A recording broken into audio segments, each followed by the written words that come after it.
Power up the mic, now it's time to play. Where the pride, our meets, where the gamers stay. From the field screen, we breaking the line. It's the gamer sideline, where legends align. Lichemax loading plays like he's drawn the plan. Kinetik bringing fire like he's leading the band. No matter the game, no matter the sport, we running this pod like it's fourth and short. Press start, locked in. It's game time again. You tune in live to the sideline show with Kinetik and Lichemax. Let's go. The gamer sideline starts now. Hello, everybody, and welcome back to the Gamers Sideline, where today we are doing a live watch party for the Vikings game.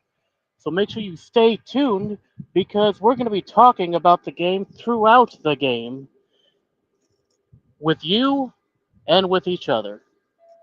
I'm Mike, aka Lichemax, and this over here is your boy Kinetik 615, or as you can see, I've actually got my real name on there now, so Eric or Kinetik 615, either one's good. All right, so we just got the kickoff and Vikings receive, kneel it down in the end zone. Hope everyone's doing good, man. I can't wait for the day that I can make a trip out to Minneapolis for a game. I want to be there for the Gallahorn and the skull chant and everything beforehand. That'll be awesome. But yeah, so this is awesome because it's going to be J.J. McCarthy against Michael Penix, a rematch of the starting quarterbacks for the 2023 National Championship team, this time in the NFL. I'm sorry, I said that the Vikings kneeled it. It was the Falcons that kneeled it in the end zone. They took the kickoff. I misspoke. Bijan Robinson starting off running big time left sideline run. Man, we gotta shore up that defense.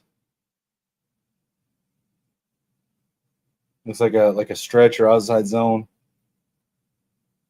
Damn. Pace and Metellus both almost had a tackle there.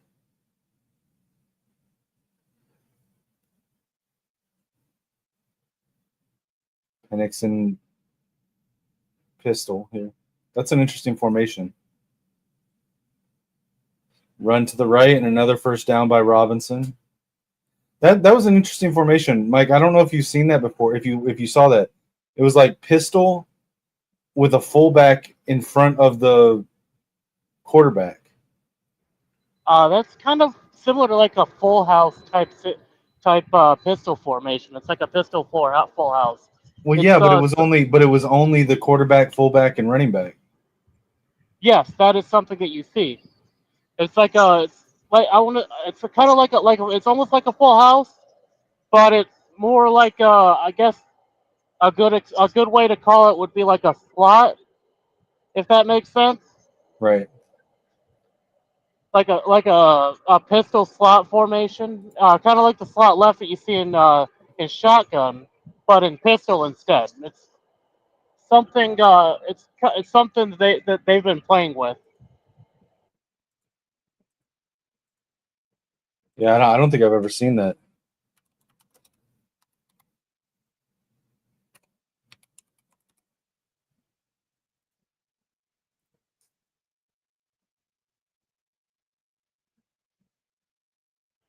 I just thought it might help if I take one of my ear cups off, so that way I can hear myself talk and I'm not yelling into my microphone.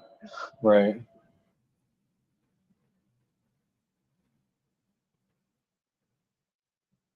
Yeah, Bijan Robinson is gashing us right now. This is not great. I'm going to be absent for a moment, but I will be back momentarily. Yeah, you're good.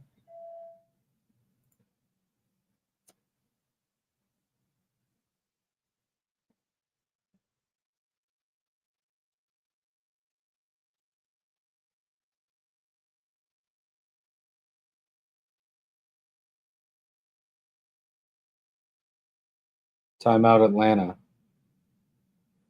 Interesting.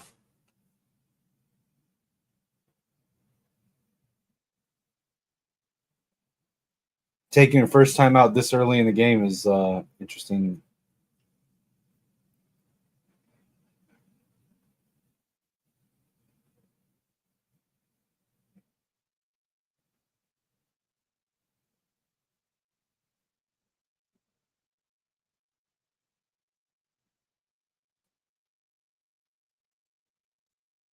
Kind of disappointed that our boy Metellus did not shout out Michigan just there.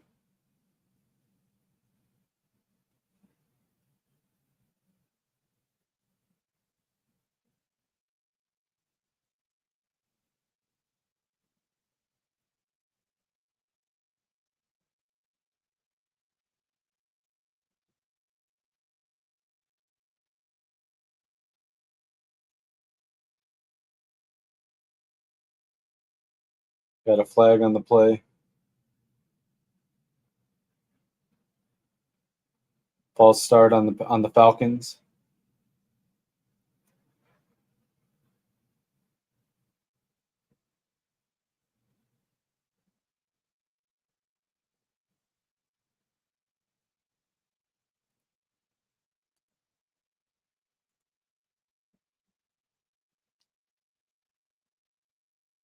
All right, that turns it into 3rd and 9 now.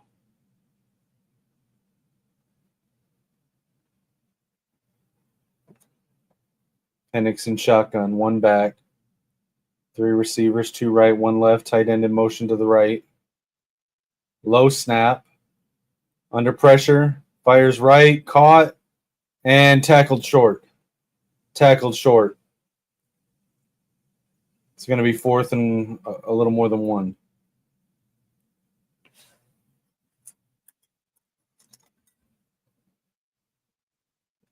They're going to go for it on 4th this early.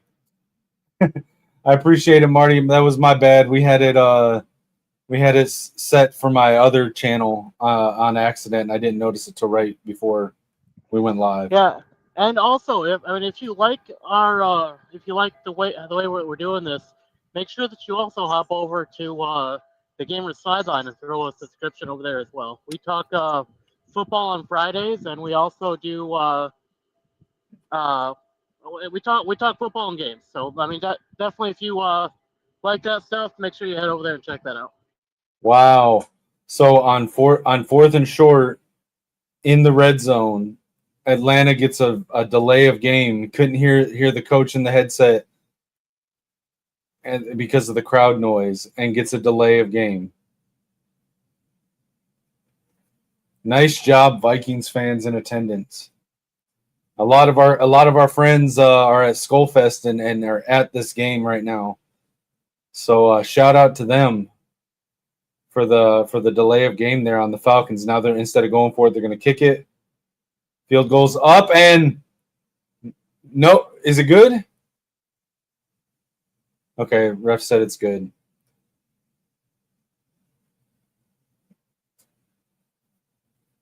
All right, so for opening drive of the game by the Falcons ends with 3 points, 11 minutes left on the clock, and JJ's about to take the field. And we're at commercial. Let's take a look and see what people are saying on X right now.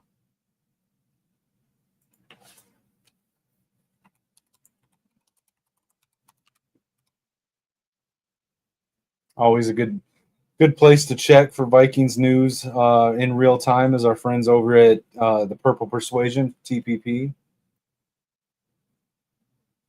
Let's see.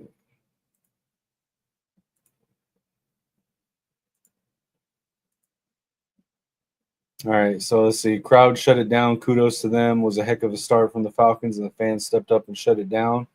Thor Nystrom, our boy in the house, said it is ridiculously loud in US Bank Stadium, electric atmosphere. Falcons had legitimate issues communicating before the snap on that first drive. That's awesome. Love to see that from the fan base.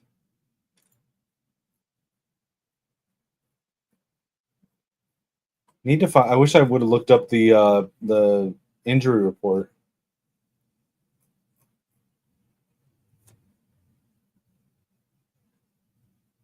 Oh no, Marty, you're good, man. At least for me personally, spoilers don't bother me at all. So by all means, if something happens and you're excited about it, talk about it. It won't do anything except make me want to see it even more. But I tell you what, Marty, do you happen to have anything on the injury report for who's out? Here's something from TPP here. Jeff Okuda, Andrew Van Ginkel, Austin Keys, Joe Huber, Christian Darrisaw it looks like they're out. Max Brosmer's the emergency QB. So does that mean Carson Wentz isn't there right now? And then TPP was saying that Harrison Smith is also out for the second week in a row. God, man, Harrison Smith, Andrew Van Ginkel, and Christian Darrisaw all still out. I don't like that. All right, looks like we're getting back to the game. I kind of hope Darrisaw stays out at least until after the Lions game. Yeah, no, that's not going to happen. Darrisaw and O'Neal are two of the guys the only people in the NFL that can block Aiden Hutchinson. We need him back. I mean, maybe. We'll see about this year, but. By the way, Marty, my buddy Lichemax here, Mike, he's a Lions fan. Lions and Steelers. Feel free to give him all the shit in the comments that you want. You know what is actually bad about y'all's backup quarterback being down? It's like, who's going to step in for JJ when he goes down? I was wrong. It's not down. So Marty just clarified for me the emergency QB. So Max Brosmer's the emergency QB.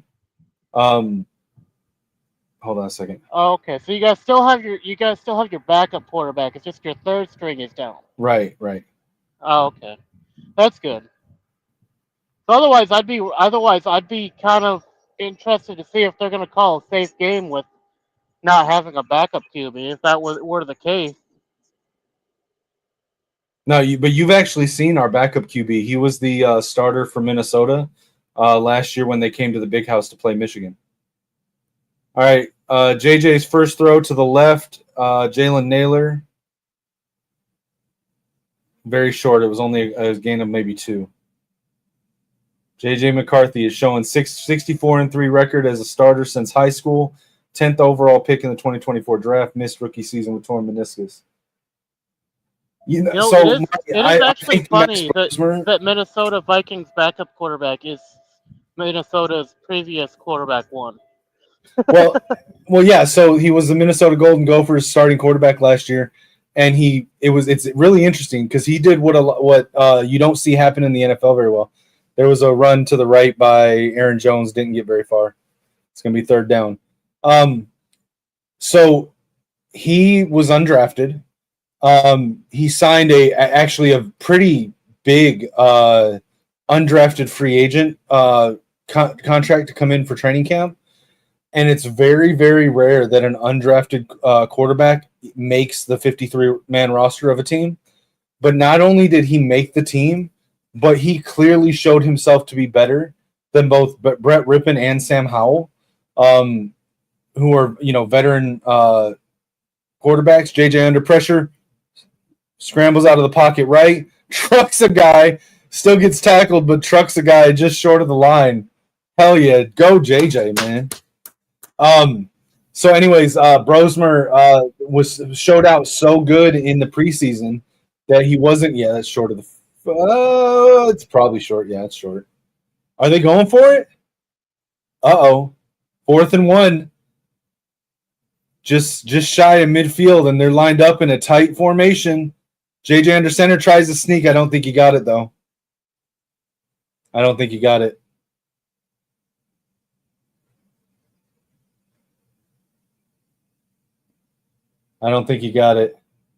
Yeah, looks like short. So Lichemax, Brosmer played so well in the preseason that it was apparent that if we cut him, another team would claim him off of waivers to their 53-man roster. And so we ended up trading Sam Howell and cutting Brett Rippon, keeping him as on the roster, and then signing Carson Wentz, a longtime veteran in the NFL. And I agree with Marty. I think Brosmer should be number 2. I just don't think he's quite ready for that yet. I think by the end of this season, Max Brosmer will be number 2. That's why the sneak didn't work, because there was a fumbled snap and JJ had to recover the ball and wasn't able to go forward. Okay. Yeah, I agree, Marty. I agree. Um, we're not going to be a tush push team, but Yeah, but yeah. absolutely So I, not. I But yeah, fully, I fully think they should have cut Bosmer to give an opportunity for another team to use him. Like even if you guys aren't going to use no, him, there's no, another no, team because out there what's that going could to happen? probably use him. Okay, so what we're banking on is that by the end of this year, he will surpass Carson Wentz as the QB2, and for the next 4 or 5 years minimum, he will be a nice backup for JJ. At that Actually, point, you know who? You maybe, know what team could have used Bosmer as their QB2? The Lions. fuck you, bro. Lions aren't getting Brosman. That's You're all just right. mad because Hendon Hooker busted. I knew Hendon Hooker was a bust the moment we Did got that him. not bounce? How is that not an incomplete? It looked like it bounced. Are they going off college rules again? That was an incomplete pass, wasn't it?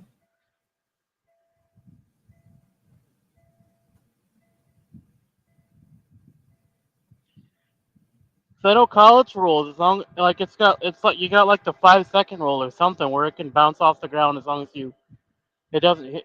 But you can it can still be considered Yep, a catch at that point. they overturned it. It's an incomplete pass. Okay, good. So I was gonna say I was pretty sure they didn't have that rule in the NFL. But yeah, I think Brosmer will be a solid career backup, like a QB2, like Marty said. I just there's always the chance that when his first contract is up, that he's had a chance to show himself to be a good quarterback, which I think he's fine. I don't think he'll be an elite quarterback, but could he be a Matt Castle or somebody like that got a big contract one time? Maybe. We'll see. But I I expect him think to be if he be does JJ's show out backup for and at least the next like 5 years. I mean unless they draft someone better than Bosmer, which they very well could. I mean, hell, they could Yeah, go for but Bryce in like 3 years. I don't think they're going to because okay, so I mean, I know that's not Minnesota for the for the Vikings' last style to draft two like well, top talent quarterbacks, no, you're but not no, but that's not it. That's not it. So if you don't, so you there's two ways of getting a backup. Either you get a career backup for your team, or you basically do a mercenary thing where every season or every other season, you're bringing in someone new to be QB2. There's two different ways of doing it. yeah, The last few years, the Vikings have done the latter. I think now we're going to see it go the other way. yeah, I know. Yeah, I Like agree, Marty. the 2020 what was it? I think 2024 draft. They drafted a backup that ended up getting injured before the season even began. Come on, man. We got to cover them better than that. What are you doing, Josh?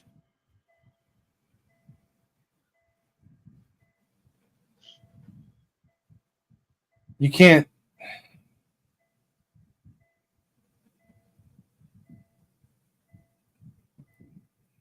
I mean, Come on, Josh. I think y'all's defense is kind of suspect. I'm not gonna lie. Like even Well, like in that you Bears thought game. that last week. You thought that last week too, and then we turned it on in the second half. Well, right, but I mean, even in that Bears game, like you guys let a lot, like way too much go, way too long. Well, so here's what I will say. I think that Wink's version of the defense, I'm sorry, Flores' deep version of the defense is that it's very adjust dependent. So like he's going to make adjustments as the game goes on based on what he's seeing, and so the defense kind of gets stronger the longer the game goes. Well, That's just my opinion, though. yeah, I mean that's entirely possible, but like even like most like decent defenses, they don't allow the amount of points, like especially if they have the talent to eclipse what you're seeing from their deep offense. They don't let as much go that hang on a minute. You're good. Penix Gotta dropping pause it real back, quick. fires right, Um, incomplete.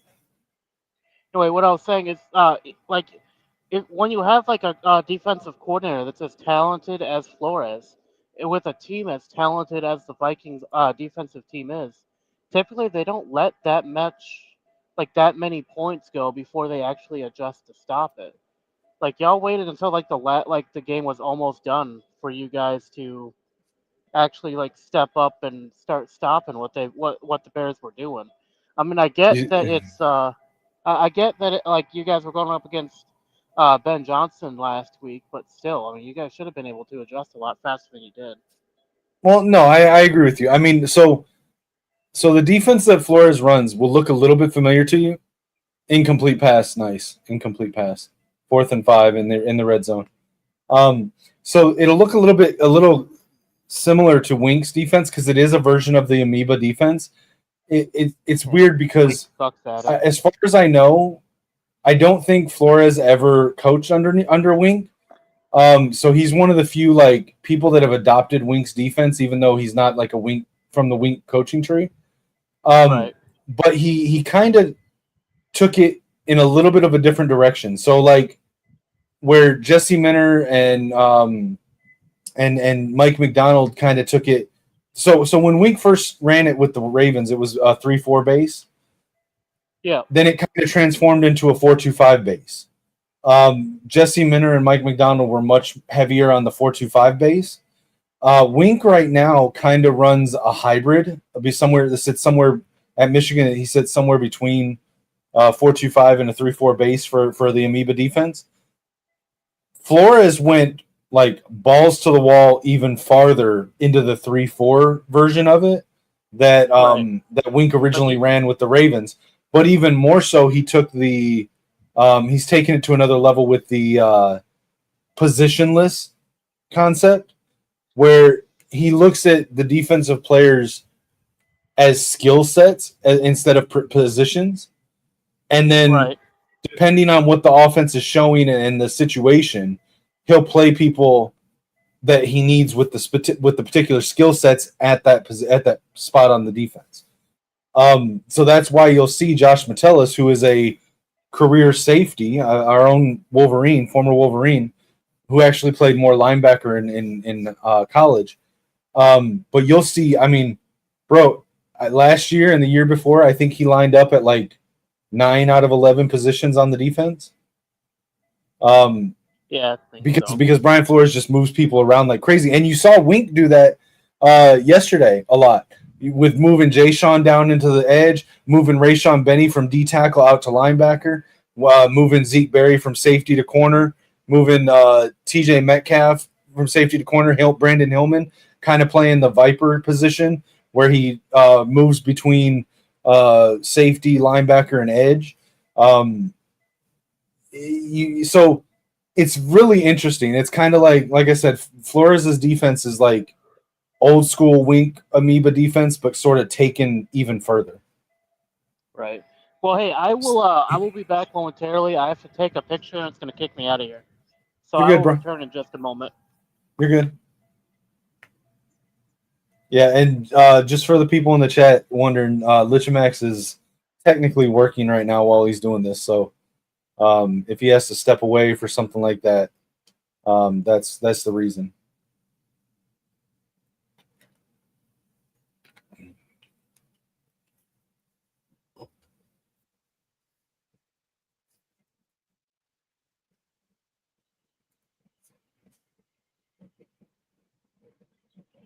All right, so we got a 6-point deficient. Come on, Vikings. We got Miles Price back for kick return.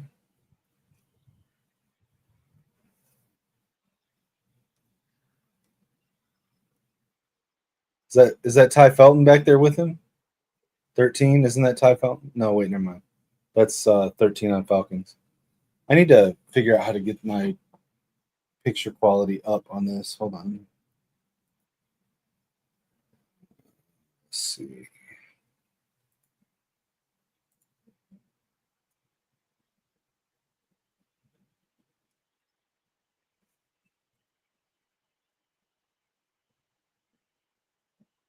Well, that sucks. Doesn't have any options for picture quality. Whatever.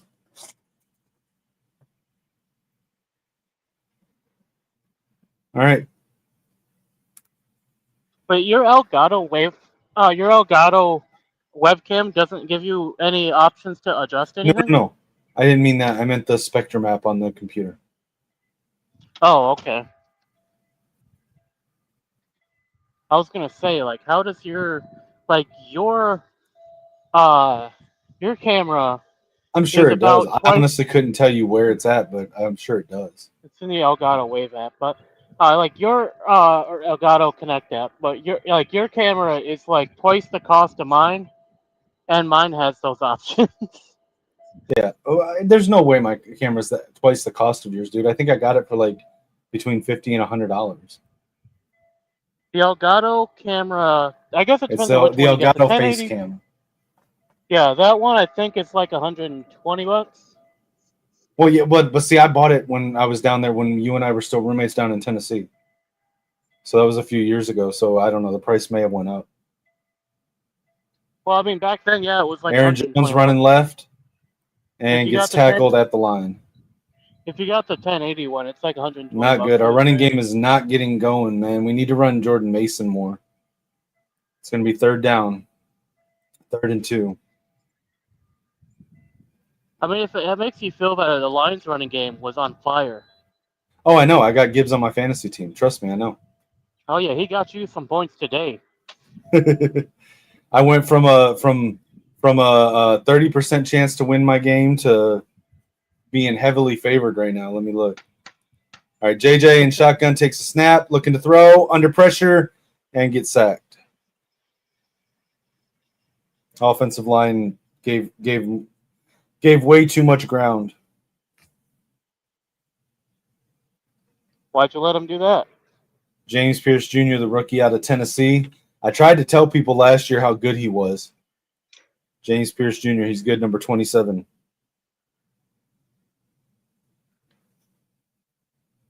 Yeah. I don't know why we brought him in on third down just a pass block on 3rd and 2. I don't like that play call. But we're going to send out the punt team. We're too close to our own end zone. So, yeah, now I'm sitting at a 97% chance to win my week 2 matchup when I was not favored. I had like a 30% chance to win before today.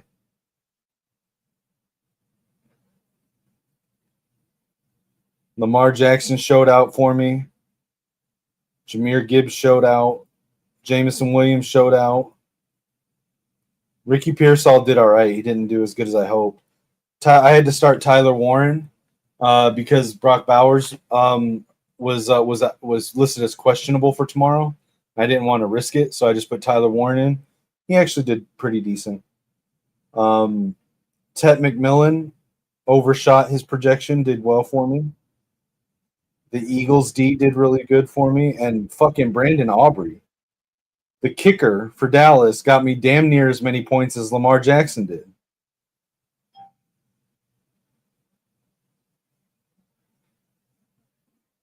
So my opponent has a 3% win chance. They've still got their kicker for the Chargers, Cameron Dicker, and running back Ashton Genty to play tomorrow. And I've still got Amari and Hampton on the Chargers to play tomorrow.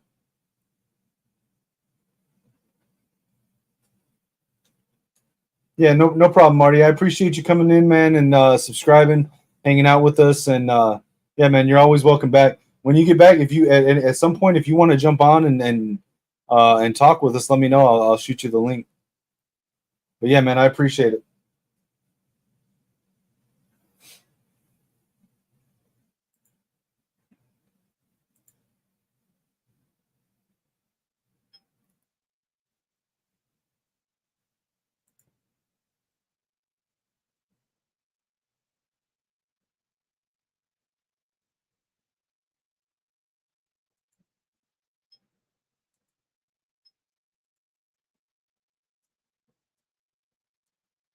What up, bro? I appreciate you coming through and showing some love. Shout out to Viking Gaming in the chat. Yeah, we're hurting for Darisaw, man. Like, I don't think School's bad, but he's not starter caliber. Yeah, you're good, Marty. Just let me know when you want to, and I'll put the link in the chat.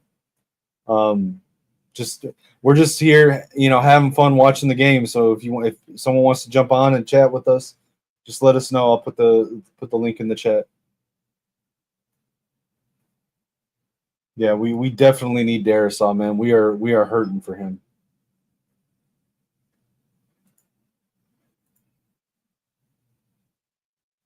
At all. And I mean, and Atlanta's got some good blitzers. They just drafted 2 in this year's draft. I mean, Atlanta has a lot of good talent on their team. They just haven't been utilizing them very well the past couple of years. I mean, they got like Kyle Pitts, who's like one of the top talked about tight ends in the game. They got Michael Penix, who's a really good, relatively young quarterback. They got a good line.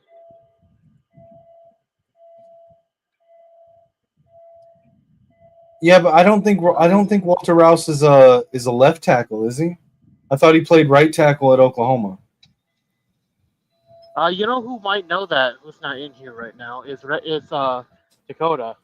Yeah, I'll tell him to They get his would ass know over that, here.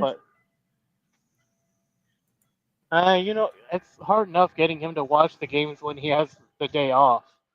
Right. Or not the games, but you know, watch the podcast. All right, Penix coming out in pistol again, 1st and 10. Come on, B-Flow, pick up the pressure here. Got a receiver in motion. Hands it off, run up the middle. 4 yards, maybe 5 yards.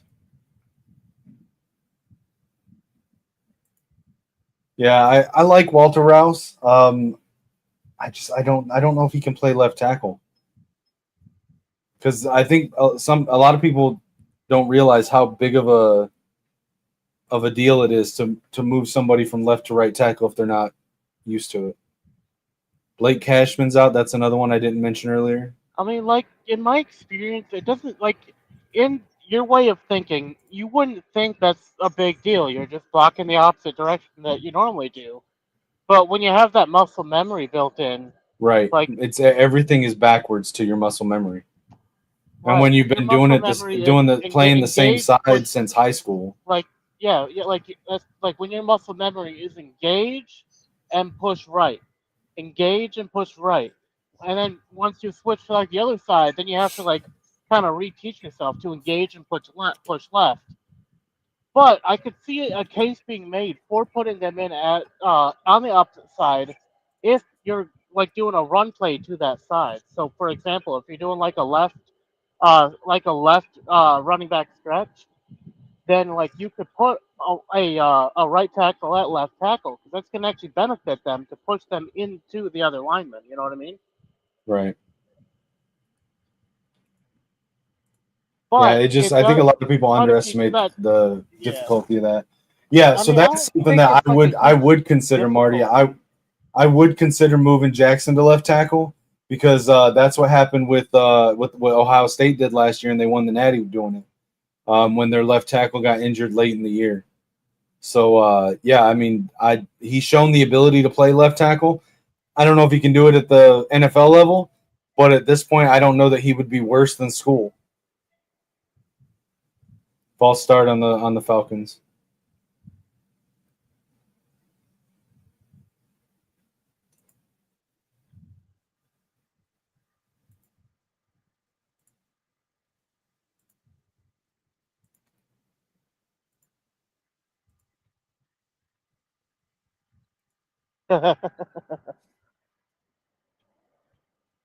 Yeah, Viking Gaming. I don't know, man. I was speculating earlier that I think that B Flow is more of an adapt and adjust type of coach. So it always feels like our defense kind of gets better as the game goes along.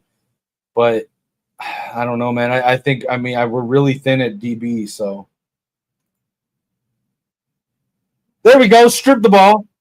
Recovered by Minnesota. Theo Jackson on the recovery. Who was that on the strip? Who was that on the strip?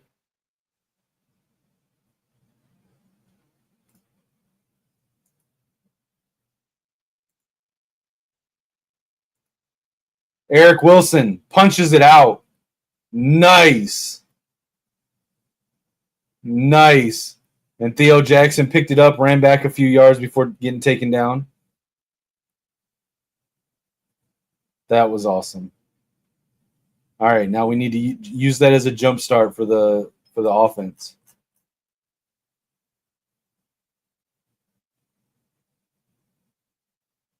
Yeah, it's fucking godsend that Eric Wilson's back, especially with Cashman getting injured last week. Imagine where we'd be if we still had if we were looking at Pace, which don't get me wrong, I'm not hating on Pace, but if it was Pace and Asamoah back there with Cashman going down.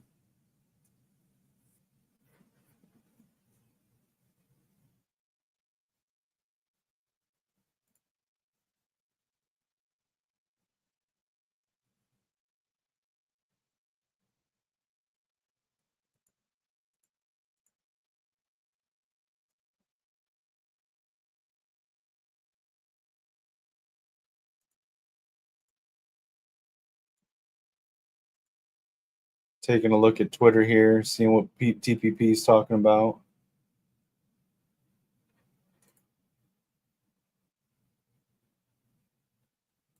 Yeah, we're going to retweet that.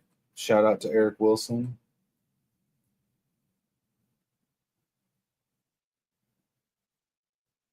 Oh, damn.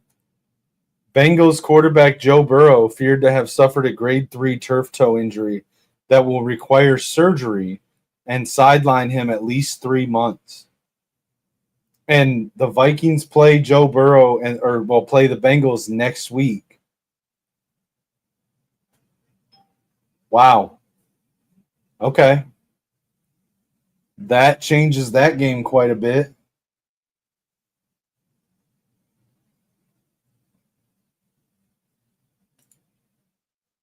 All right. Game's back on. Yeah, that might make your guys' game a lot easier next week. If they don't You have Joe think? Burrow. They already have one of the most suspect offensive lines in the league, and they only made it work because they have Joe Burrow, T. Higgins, and Jamar Chase. Now you don't have Joe Burrow to make up for your lack of an offensive line. Who even is the Bengals' backup quarterback? Yeah, I don't even know. Is it Browning? It might be. There we go. First down catch by Justin Jefferson to the right sideline. There we go. Wait, hang on. Did the Browns end up cutting any of their one of their Kenny 1,000 Pickett. quarterbacks they got? Kenny Pickett. Oh, yeah, that's not a good quarterback pickup for anybody. But more important than that, the JJ to JJ connection is alive tonight. I mean, you got one play. I mean, JJ under center, receiver or tight end in motion. Hands it off to Mason, running left, tackled behind the line. The one thing that is kind of wild is how much you guys struggled against the Bears last week. It was the first game of the year. Right. JJ's first full-time game in 20 months since the national championship of 2023. We're all right. Yeah, I mean, yeah, he didn't play at all last year because he got himself injured.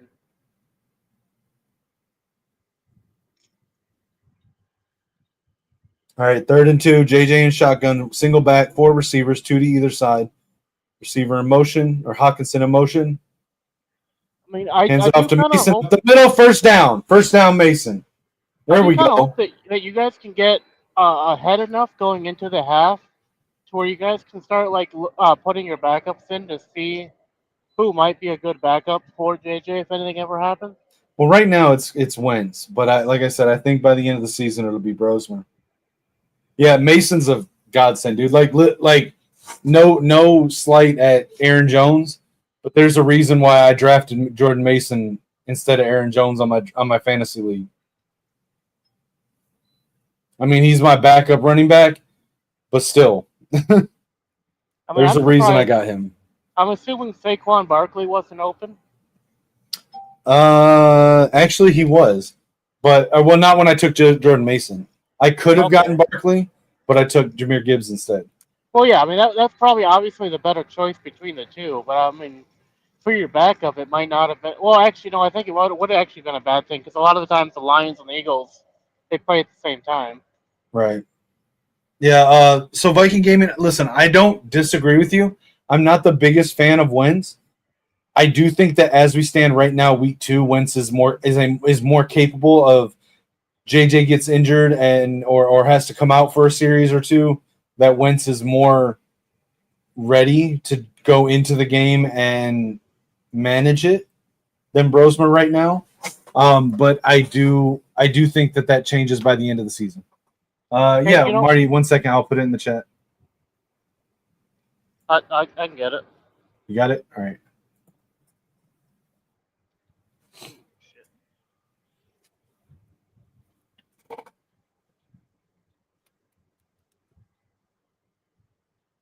Does this count as our first call-in show? I mean, kinda.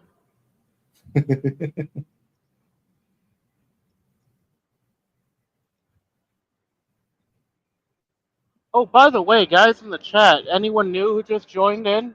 If you haven't yet, make sure you head over to the Gamer Sideline and subscribe over there as well. If Yeah, you're we are on, live. We are live on both Kinetic 615 and the Gamer Sideline. Kinetic 615 channel is my personal channel where I talk sports and do stuff there. The Gamer Sideline is the channel that I co-host with my guy Mike here. We talk sports, we talk video games, and a little bit of everything in between there. yeah, and this Friday we actually have a special guest joining us for a special interview. What up to our guy McFly here on the show now? What's going on? What's good, man? Hey, What's going on, just man? here in the dark. I'm gonna say it's super dark where you're at. You in the Bro, basement? I'm on my back porch. No, that's cool. So I had a question. Yeah, what's up? The Detroit guy and Pittsburgh guy, why does he have Viking Gaming?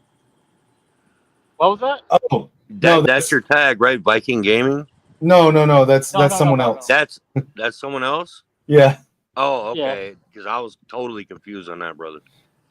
Yeah, no, mine is Lichemax. Kinetic over here is the Viking guy. I'm the Gamer Sideline and Lichemax. Oh, okay, got you. Hey, do you ever tap into Raps lives at all and talk some smack? Oh yeah, I've been on live Yeah, I with bet you Rap do. multiple times. Bet you do, bro. I've seen that. Yeah, all right, I got you. But hey, I always treat you with respect, bro. Yeah, no, I appreciate it. Yeah, Game recognizes game, right? So like I'm still new. Well, okay, so I've been doing podcasting a little bit over the last year, mostly with the Michigan Wolverines. I'm still kind of new to the Vikings sphere as far as podcasting goes.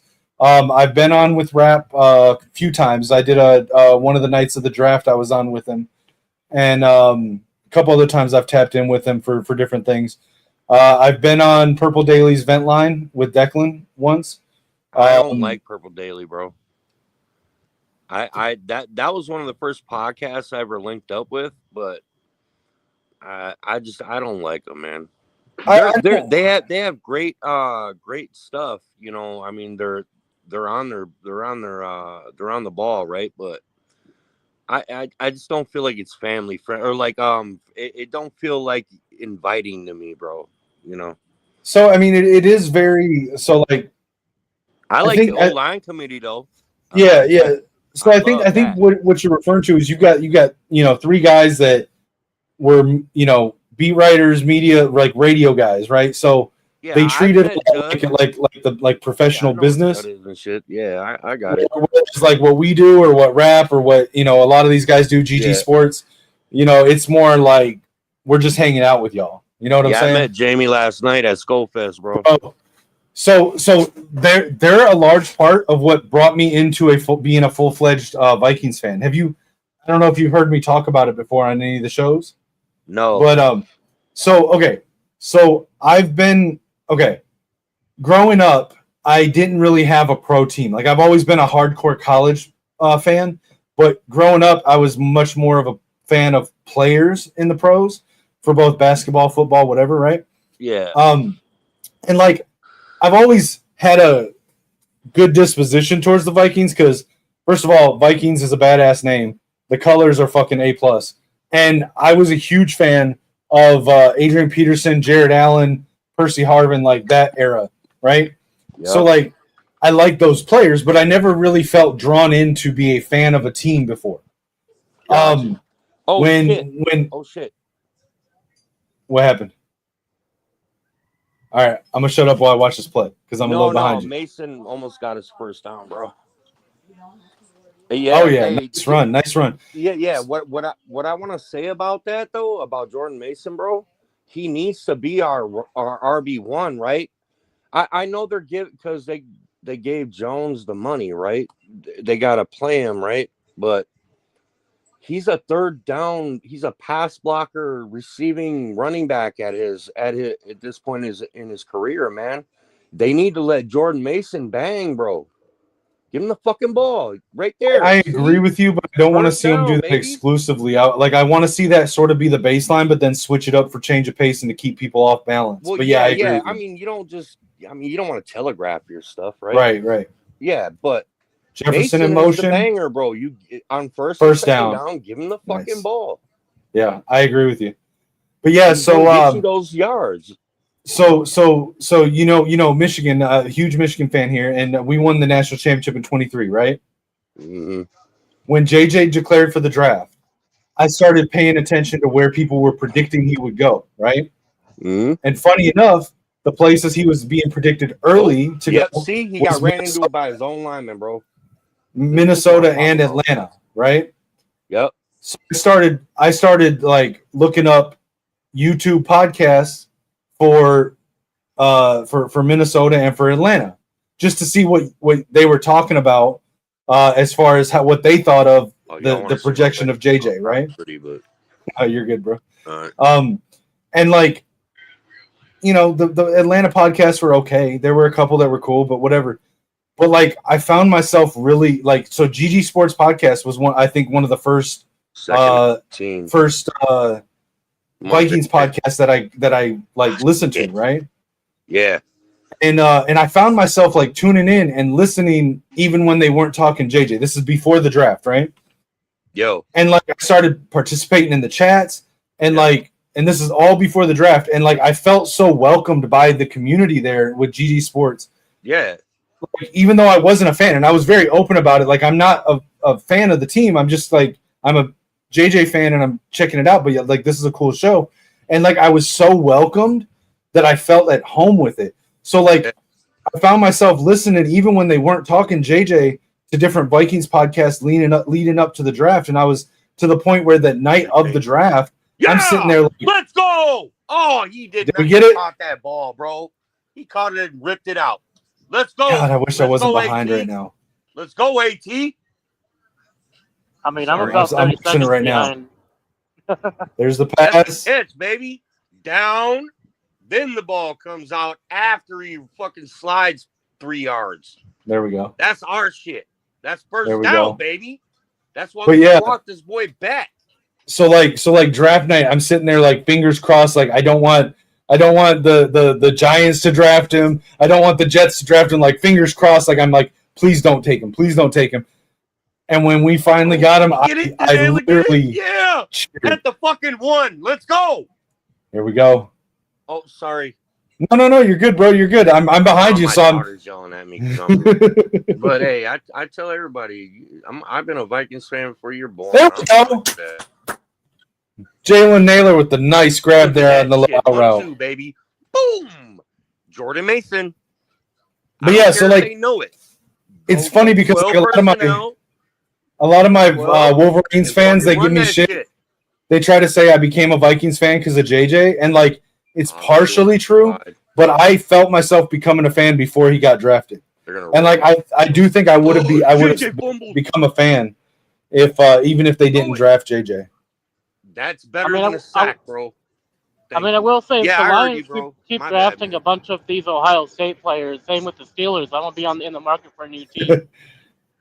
Oh, no. What was that? Nah, JJ fumbled the fucking ball, and then he picked it up and at least threw it away, I mean, listen. The Hey, fumble could Kirk sucks. Cousins have done that, bro? Right. The That fumble motherfucker sucks, would've but fell the on the fact ball that and he was laid able there. to recover it, get up, Exactly. roll out, and still make a attempt of a pass where Come on, it was y'all. either Put this going fucking. to be Hey, what caught did I by say? Justin Jefferson or it wasn't going to be caught at all. I told Hey, you I mean, before, that's when this not. drive started, I said we're gonna score a touchdown.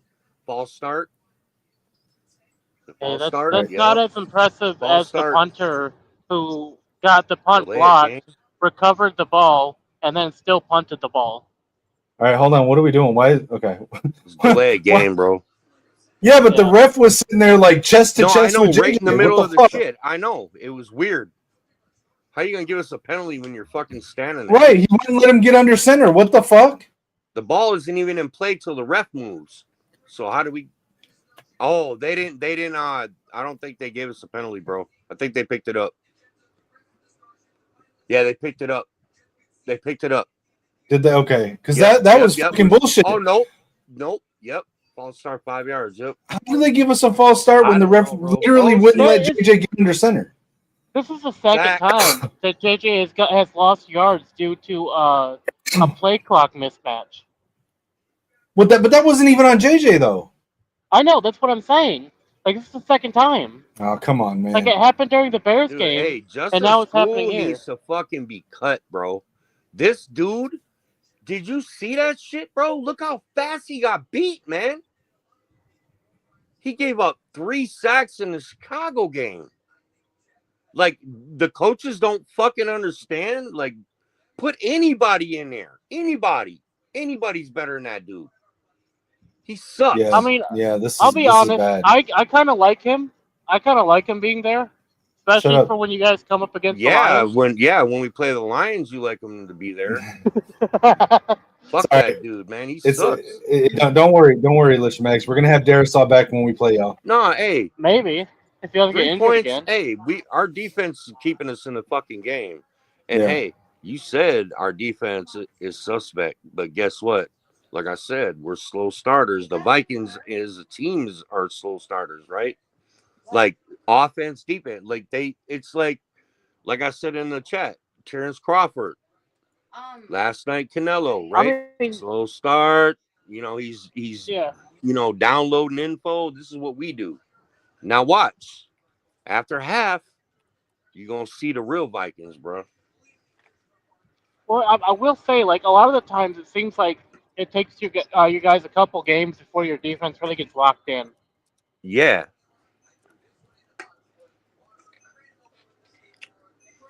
Like, I mean, it's the same for a lot of other teams, but some teams kind of come out the gate ready to go.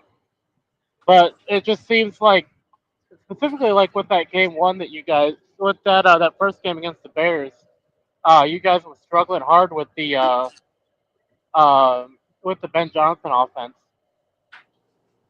You know what? Ben Johnson, I think he benefited from Aaron Glenn a lot, man. With the Lions. Yeah, for sure. I really do, man. The reason why his offense was so great is because he had a great defensive coordinator behind him, bro. Just like we have, KOC and B-Flow. It's the same little mesh, man. If B-Flow or KOC left, we would not be good. We would not be as good. No way. It's the combination.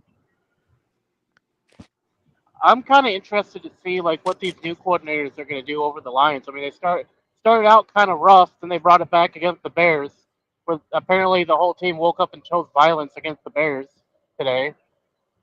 But completely, hey, like, it was the embarrassing them out Bears, there. brother. I know. Hey, but y'all, you say that, but y'all struggled week one against the Bears. No, we struggled week one because we always struggle against the Bears, bro. The Vikings. Yeah, and it was week one, and it was Historically. JJ's first game in 20 months, and it was on the road in his hometown. Yeah. No excuses. No. And I do feel like Historically personally, struggle against the Bears at Soldier Field, man. I do feel like personally, I think that KOC was too conservative with play calling in the first half too of the Bears game. He was using baby gloves. You know, like He definitely didn't want to get JJ injured. Right, he didn't want to get him dirty. Exactly. Yeah, think about that, Lichemax. By the time we play Detroit, we'll have Addison back, we'll have Darisaw back, bro. we'll have Hitman back. We'll have Van If they don't Ginkel get back. injured. Yeah, Darisaw, get all injured. that. Like, you know what I mean? But that's what I don't like to do is make excuses, right? Why we don't have this player, that player, that's why we suck, blah blah. No. I mean, I definitely want your team. I want both teams to be at their best when we meet up this year. That way, there's no excuses. Yeah, I know a lot of Vikings fans don't like it that I don't hate the Lions. Like I grew up in Michigan. I don't hate them. I respect the Lions. I actually like quite a few of their players. Yeah, I actually like quite a few of the players on the Lions. Hutchinson is my second favorite player in the league. But again, I'm a big Michigan fan. Last year, I definitely was like, "Oh my god, this is fucked up." Right, but yeah, go ahead. So like there's a big time Michigan player on all 4 NFC North teams. I know. So like right? I want them to play. I want them to ball out every game. I just want us to win the games. Right. Like I want Hutch and Gary to ball out every game. I want Colston Loveland to be the best tight end in the league outside of Hawkinson. I wanted him, and bro. I just want to beat him. I wanted Loveland, bro. So I don't know if you remember this. So when Rapp was doing his mock draft madness thing that he was doing, I did a thing. I think I was paired with Papa on that one. Purple Papa and Purple Papa. Yeah, because it's Papa Gary too. Go ahead. Wait, I don't know which one the Ohio State fan one. That's Purple Papa. Yeah. So we actually did a trade. Again, this one I was a little bit down on Hawkinson because of what we saw when he came back last year. That was on me, unfair. But I was looking at his contract where this is the last year where there's meaningful money owed to him, right? And I was looking at we need a tight end to be able to take over when he does, start to regress. Right. And so we actually did a draft where we got Colston Loveland in the first round. Bro, I love that at 24. Game. And my reasoning was that part with Hawkinson, but also he was JJ's favorite target his entire starting career at Michigan. Exactly. And he's half a slot receiver anyway, if you've ever watched Colston Loveland play. Yeah, he's literally like a big slot. He's right. Not even so like a tight end. That was my reasoning for it. When he went to the Bears, I was like, fuck. But whatever. When he went to the Bears, that really upset me too, because I really wanted the Lions to pick him up because I do not like. I like Sam Laporta. You got Laporta, and Laporta's a lot younger than Hawkinson at this point. Yeah, but I would have much rather have Colston Loveland. I think he's going to have a higher ceiling than Laporta.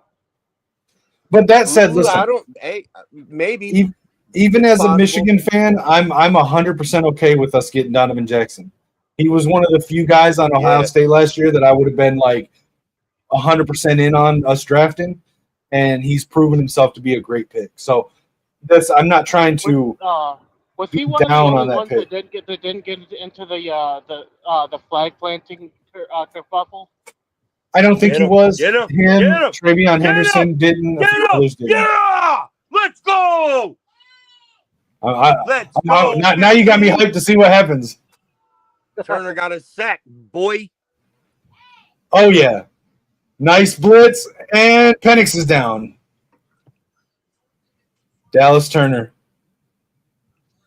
I tried telling everyone Dallas Turner's a beast. Look, I like all the people that have been getting on Dallas Turner about not having production. Nah, he's beefing up now, man. He's not little anymore. Like he's getting some muscle on him now. Right. Yeah, no, I agree. Viking game. Fucking neck is now. I might give some crap to some of the guys when they come out, but like a Michigan fan. Push that middle. I like C.J. Stroud. Yeah. I like Chase Young. I like Donovan Jackson. I'll be honest. I'm not a fan of Okudah. No, me, bro. It's a little bit to do with him being Ohio State. A lot more to do with I don't like what I've seen from him in the pros. Yeah, no, Okudah, man, like he's almost just a younger Gilmore, right? Like, and probably not even as savvy, right? I mean, he was a beast in college, but it was college. First 3 years in the league, he was fucking lights out, bro. You know what I will say though is, uh, I think in the future of the NFL, you're gonna see Will Johnson become the next Come on, Troy boys. Polamalu type Oh, player dude. Come on. No, at no, no. quarterback. I don't know Come about on. Palomalu, but he's definitely like the steal of Fourth the down, draft. baby. Let's go. There's no Oh, for reason he sure. should have dropped. In fact, I would have liked us to take him, Let's go. I would have liked the Lions to get him, man. especially Those looking at we Steelers, only man, have, they would've- especially looking at the fact that we've Steelers got 4 definitely- corners on the roster right now. We could use Will Johnson. I think the Come on, Steelers would Miles. have got him. They would have been a huge. Let's go. We addition need to that. their, We need to that their yak. team. Let's go. All right, so we got fourth down with Atlanta. I'm still Yeah, looking they're at. punting to Miles Price. He's standing on his own 10. You know, I was not high on Price coming out of college, and even up Come on, until buddy. last week, I was Come not on. high on Oh, him. he But got- he's got winning me fucked up. over. He got ganked. Yeah, he's winning me over. Yeah. Like I was a little worried when Rondale Moore got injured, and we were looking at Price as the kick returner. But I like him. Right. I'm starting to like him now. No, yeah. He's going to do something in this league, bro. I'm not saying Yeah. he's going to be like a Joshua Cribbs or, who we used to have, number 84, who was a fucking burner. Fuck, what was his name, bro? 84. Hold on. It was when Zimmer was here. I'm He's so mainly bad a about punt remembering returner. numbers. Fuck. I do have a question. Like in all of your games this season, do you think you guys are going to give up the first half in every single one? No.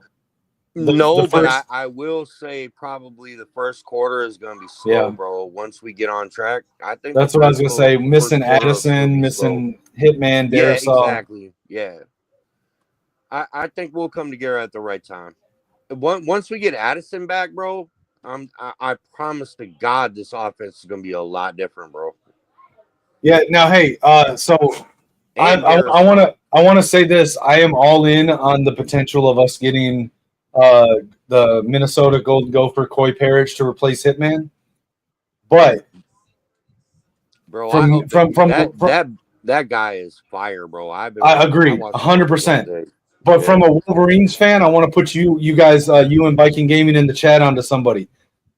I have given Harrison Smith's nickname to a college guy that's on Michigan's team because of how he plays. Hitman Hillman. If you get a chance, go look up some highlights of Brandon Hillman. Brandon Hillman. Brandon Hillman. It's Brandon with the Y, Brandyn. Look up his highlights. I actually tweeted out last season that to give him the moniker, and he's fully embraced it, and it's become a thing now. I legitimately was the one that tweeted it out first, and he retweeted it, and now it's a thing. If we can't get Coy Parrish, look at Brandon Hillman. I'll check it out. And like I said, I'm not trying to say him over Coy. I am all in on Coy. That guy's a gamer, bro. I've seen his. Didn't He's a gamer. Harrison give his blessing for Hillman to use it? I don't know. I don't know that it's even been brought to his attention. I just know that Brandon saw my tweet and retweeted it, and now it's starting to catch on other Wolverines podcasts. That's what people are calling him. Hey, Eric, look up So the next one we need to get a catch on is Headhunter Barham. Hey, Eric, look up the Gophers roster. Yeah. And find out who number 17 is. He's a cornerback, bro, a white dude. I got you. And he had 2 picks last game and a fumble recovery, bro. Like, look. I watched part of the game last night, but I didn't get to watch it fully. He's solid, bro. Like, this is number 17. I know that. There's a white dude with some blonde hair. You said number 17? That definitely narrows a cornerback, it down to, I like, think. one in a million. Logan Loya, wide receiver, Yeah, 5'11". Yeah. 2 billion to Bruh. like 1 million. Bruh, I'm telling you.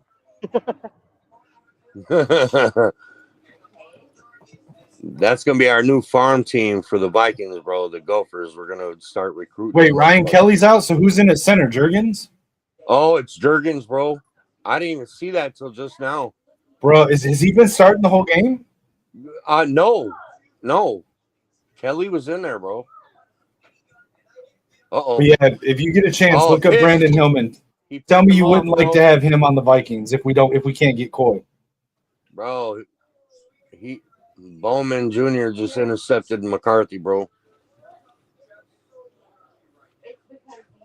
Damn. Yep, he did. Was that on JJ or was that on the receiver? Nah, he caught it off his back. But I don't know, man. I don't know how all that works, but he wasn't out of bounds, the guy who intercepted the ball, but Bowman, it looked like the receiver slipped and it looked like Naylor slipped trying to like stop. But he caught it though. He's in bounds. Body's down. Yep, he's in. Not time to apologize for JJ. Like if he throws an interception, but it looked like Naylor slipped and that allowed Bowman to get lower. No, it wasn't on JJ, but I mean the stats say otherwise, right? Right. Ultimately, it is on him, but we can break down the play. Right. But hey, I'm liking our chances, bro. 6-3 through 2 quarters almost. I mean, they ain't been able to do shit. Right. And now, guess what? See, what happened? What is that formation? A fucking interception. What is that formation that Atlanta keeps coming out in with the pistol, with the fullback in front of the quarterback? I've not seen that. I don't know before. what the fuck that is, bro. No, the last time JJ threw an interception in Chicago, he came back and won the game. So hopefully he lights a fire under his ass, right? Right. Let's go. It's strong eye close. What'd you say, bro? That formation that Eric's talking about that Atlanta keeps coming out in, it's strong eye close. Strong eye close. Got you. Here, I want to share something with you. The strong eye references the side that has the fullback on. So strong eye puts the fullback on the strong side of the ball. Weak eye. I have not watched this yet. I have not watched this yet, so. And eye formation references the fact that there are three people in the back behind the line. Let me know when the game comes back on. All right, so this is the guy I was telling you about, Brandon Hillman, number 6. I think he's up to 3 interceptions so far this season. Something won like a game. I have not watched this yet, so.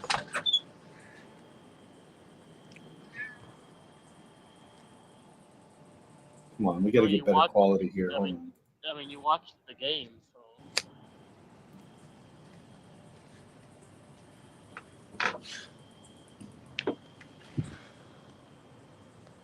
I will also say, one player that I hope that the Lions get.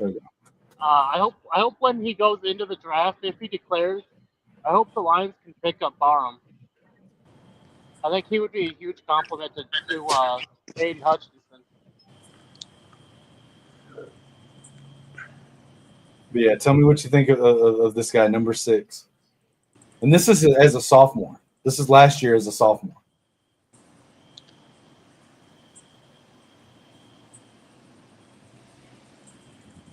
He's got good ball skills, man. And he's a good tackler. So he plays like a Viper position for us? Yeah. He's such a hard hitter. Like a slot/safety. He's like a Metellus, right? Yep, yeah. Yeah, I think slightly less versatile, but a better tackler and a stronger hitter. That's all the stuff I'm watching. He reminds me of Metellus. Like the positions he plays. Look at that hit. Yeah, but he won't get away with that in the pros, though. They're going to say he launched, and they're going to give him a penalty, bro. But that right there is why I started calling him Hitman Hillman. Hey, we're back. All right. He's definitely. I like the fire, man. I like the moxie. Yeah, like I said, I'm all in on Coy. I'm not in any way trying to say that we should go for Hillman over Coy. But if we, for whatever reason, are not able to get Coy, because you can never really project that stuff, right? No. He's another guy that I just want to put on people's radar. No, he's definitely a good player, bro. From what I saw, anyway. But 58's down. That's Jonathan Grenard. That's not great. 58's down. Yeah, Jonathan Grenard. That is not good, because we're already hurting that outside linebacker. So we don't have much depth back there. Chambliss is good, bro. Chambliss can do that. All right, we're back on commercial. Do from let's watch more. 57. I hate that so much. Yeah, it's Grenard. Yeah, I hate that. I hate that so much. Like, you come back one play, all right, go to commercial. For Lichemax is benefit, I'll pull up Coy Parrish here after Hillman. Yeah, please do, because that boy is cold too. Absolutely. Like I said, I'm all in on Coy. I think your guy is more of a banger, right? Yeah. Yeah. You know, and Coy is more of a finesse player, bro, like a ball hawk. Yeah, no, I agree. And like, if I had to draft one or the other, I would choose Coy as of what I know right now. But like, if we need you know how Flo likes to move safeties down into the box, basically playing linebacker. Yeah, this guy would be basically like Harrison Smith, bro, when he played for Zimmer. Right. The player I would love for the Lions to get is Barham. I think he would be a good compliment to A. Hutchinson. Dude, Barham he's going to be a Micah Parsons type player. Yeah, he's gonna go top 15, bro. So unless y'all suck, you're not gonna get that. I mean, we might. If we, I don't think so. Let's see. Let's go 55, 52. What was it? Let's go with this one. You're good. Lichemax, watch this one. I will do the best I can. This is the other guy. So he's a safety that can play corner and wide receiver. Bro, he's a fucking beast. I'm telling you. Like, I'm all in on Coy Parrish. Like, Mays gave me so much shit because I keep bringing Coy Parrish up when we talk. Nah, he's gonna be in the top 20 in the draft. I promise. When he gets drafted, he'll be in top 20, top 15 area. Yep. If he keeps playing and don't get injured, right? Keeps playing like this, and he don't get injured, he's gonna be top 15, bro. 100%. I just hope he don't go to the fucking Packers. Oh wait, okay. Yeah. I think is the game back on? It is back on. Let me pause this. Yeah. I'd rather have the Lions get this dude if we can't get him than the fucking Packers. Fuck the Packers. I mean, I don't think the Lions are going to be in need of safety anytime soon, though. Nah, not with Branch and Dirty Kirby. Dirty Kirby. All right, here we go. Penix hands off, run right, cuts up the middle. Nice run by Bijan. I think they're Smash and Crash. I think that was their nickname, right? What was that? Sorry. Kirby. Grenard's back in. Kirby Joseph and Brian Branch smash and crash. No, hey, it's Dirty Kirby. Make sure you get it right. Dirty Kirby Joseph, the knee banger. He blew out like 3 tight ends' knees in 1 year, bro. Yeah, no, I don't like. I like how Joseph plays outside of that. But I don't think it's cool to like intentionally try to injure people. I don't think it's intentional. It's just when you tackle a 280-pound dude that's running really fast, you hit him in the fucking knees, bro. That's what you do. I was a safety, so that's what you do. Yeah, I was a defensive tackle. Yeah, I played mostly. I played mostly traditional defensive end. Like, I didn't really drop back like an edge nowadays, but I was like exclusively a pass rushing end. Yeah, I got 1 sack to my name as a defensive tackle. Yeah, so here's the thing: I was really dumb in high school. I was really fucking dumb, and I couldn't read plays in high school, and I was stupid enough to not care to or to learn We're gonna how. go into half 9-3 probably. So I was literally like, I never got coached up as an edge or as a defensive end. Man, I literally the extent of my positional coaching was see ball, get ball, run through or around anybody who gets in your way. Like that was legitimately all I ever got told to do. See ball, get ball. Yeah, my job was, I had two jobs. Incomplete pass by Penix. My job as defensive tackle, they told me, A, push that guy out the way, or B, if he's not in your way, get the quarterback.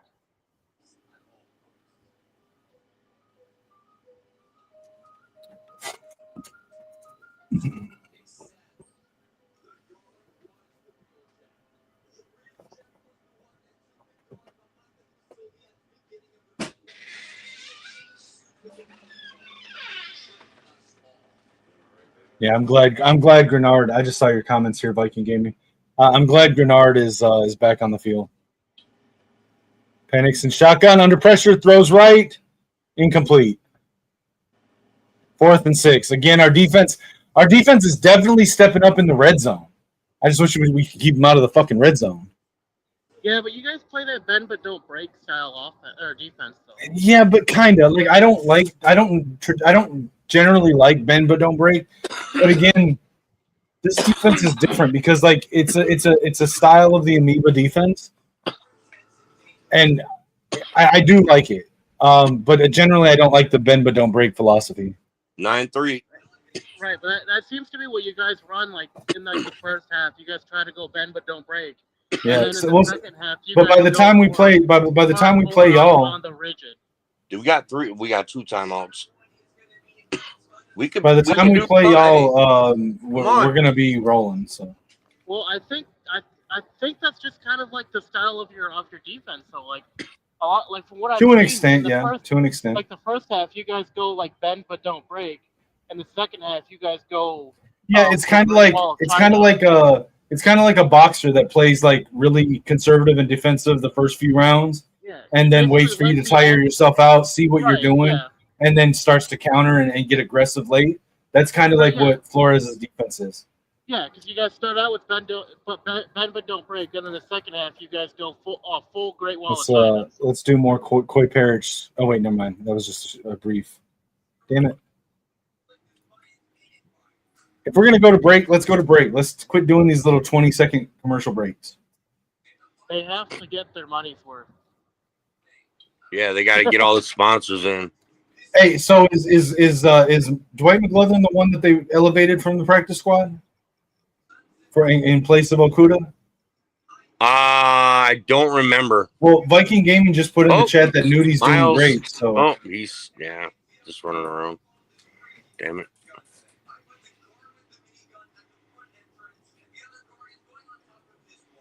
I feel like never mind. That camera angle was really weird.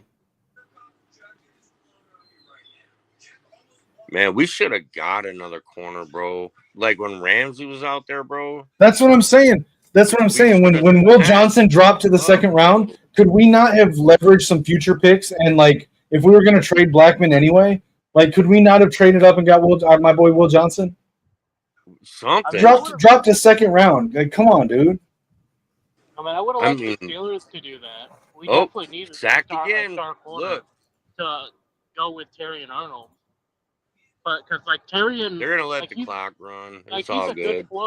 Down six, a good quarter, right? But he struggled to. Jurgens with the high snap didn't help that. No, hell no, he didn't help.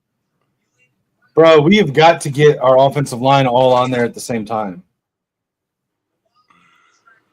Darisaw and Kelly and Fries, O'Neal and Jackson, we got to get them all out there at the same time because this is crazy. Yeah, I mean, if this is how you guys are going to play, you guys are going to struggle against the Lions. Uh-oh.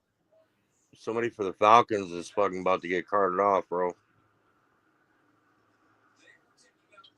think he blew his knee out. Oh, shit. hate to see that. I don't like seeing anybody get No, injured. hell no. I don't like to see nobody get hurt, bro. Was No, that he's before good. or He's after they good. did the Hold fusion on. dance? I saw his knee get twisted. Watch. Oh yeah, I've seen that. Number 56. It's coming right now. Watch. You see it? You see him pull 56. up? You see it? The hamstring. Yep. Hamstring, bro. It's gone. That dude's out. I pulled a hammy, bro. I mean, if you're hot, like right before half, he's done, bro.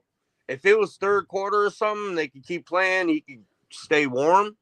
You can play with it, but like once you sit with it, it's like getting a sprained ankle, right? And you got to sit down for 20 minutes. You're done, bro. You're done. So he's out. But at least it was just a hammy, not a knee. I thought it was a knee because he caught his foot in the turf, right? So I thought it was a knee.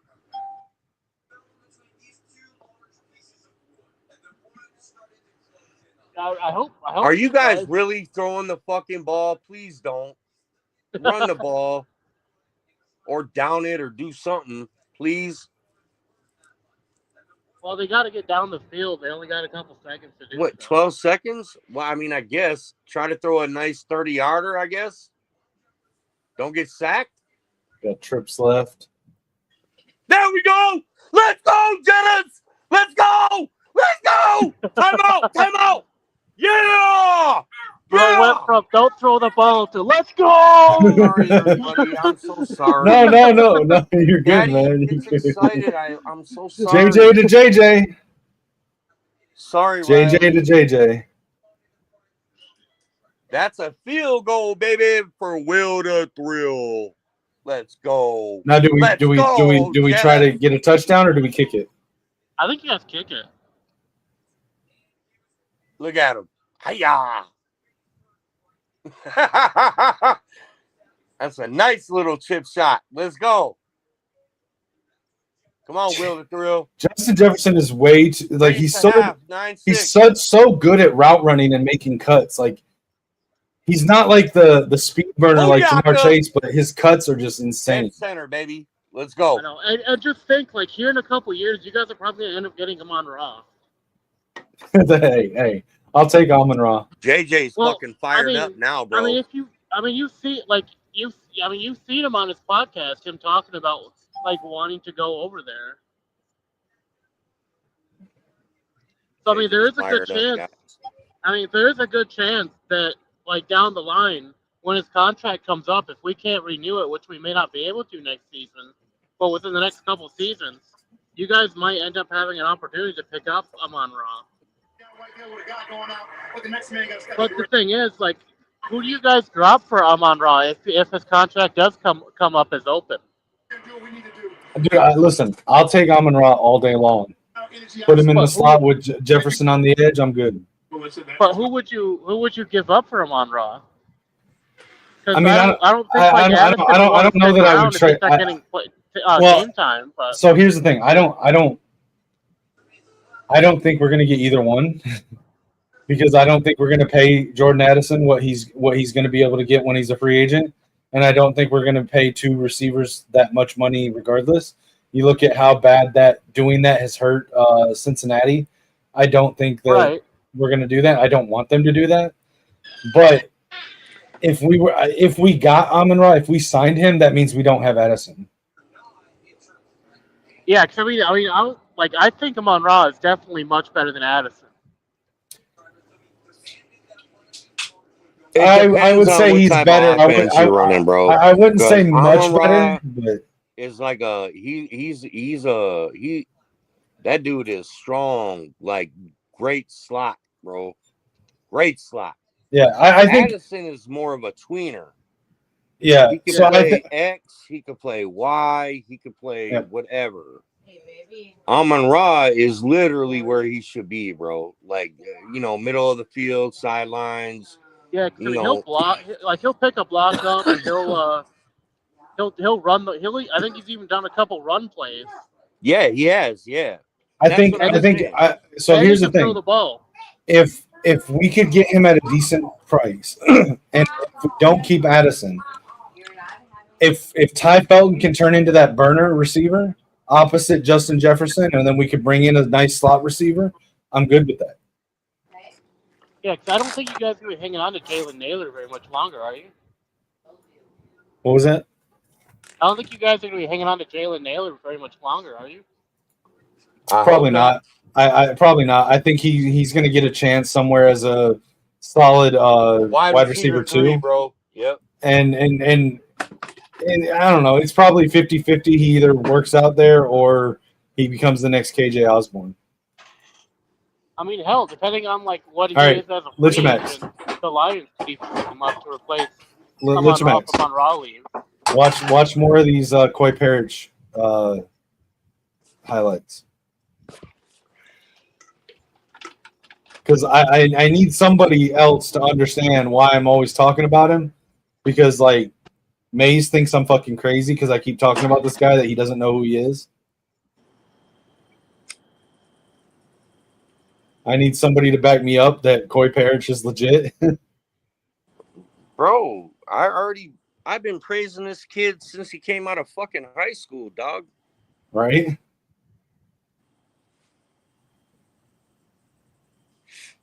Just like JJ said, right? He's like, I'll run through a brick wall for KOC. This fucking dude will run through a brick wall to play for the Vikings, bro. He wants to play for the Vikings. Right. Yeah, I mean, and again, I'm a Michigan fan, and I'm talking about an in-conference rival. I like this kid. Dude, I'm telling you, I'm guessing you would have loved if he was a Wolverine, bro. Oh, absolutely. Right? Did you see how we used before he got injured, Rod Moore? Like, bro. I mean, how we towards the second half of last season, how we used Makari Page as a nickel corner and a safety hybrid. Do you remember how we had Jabril Peppers? Like, I mean, Jabril Peppers was like he was like Josh Metellus, but better.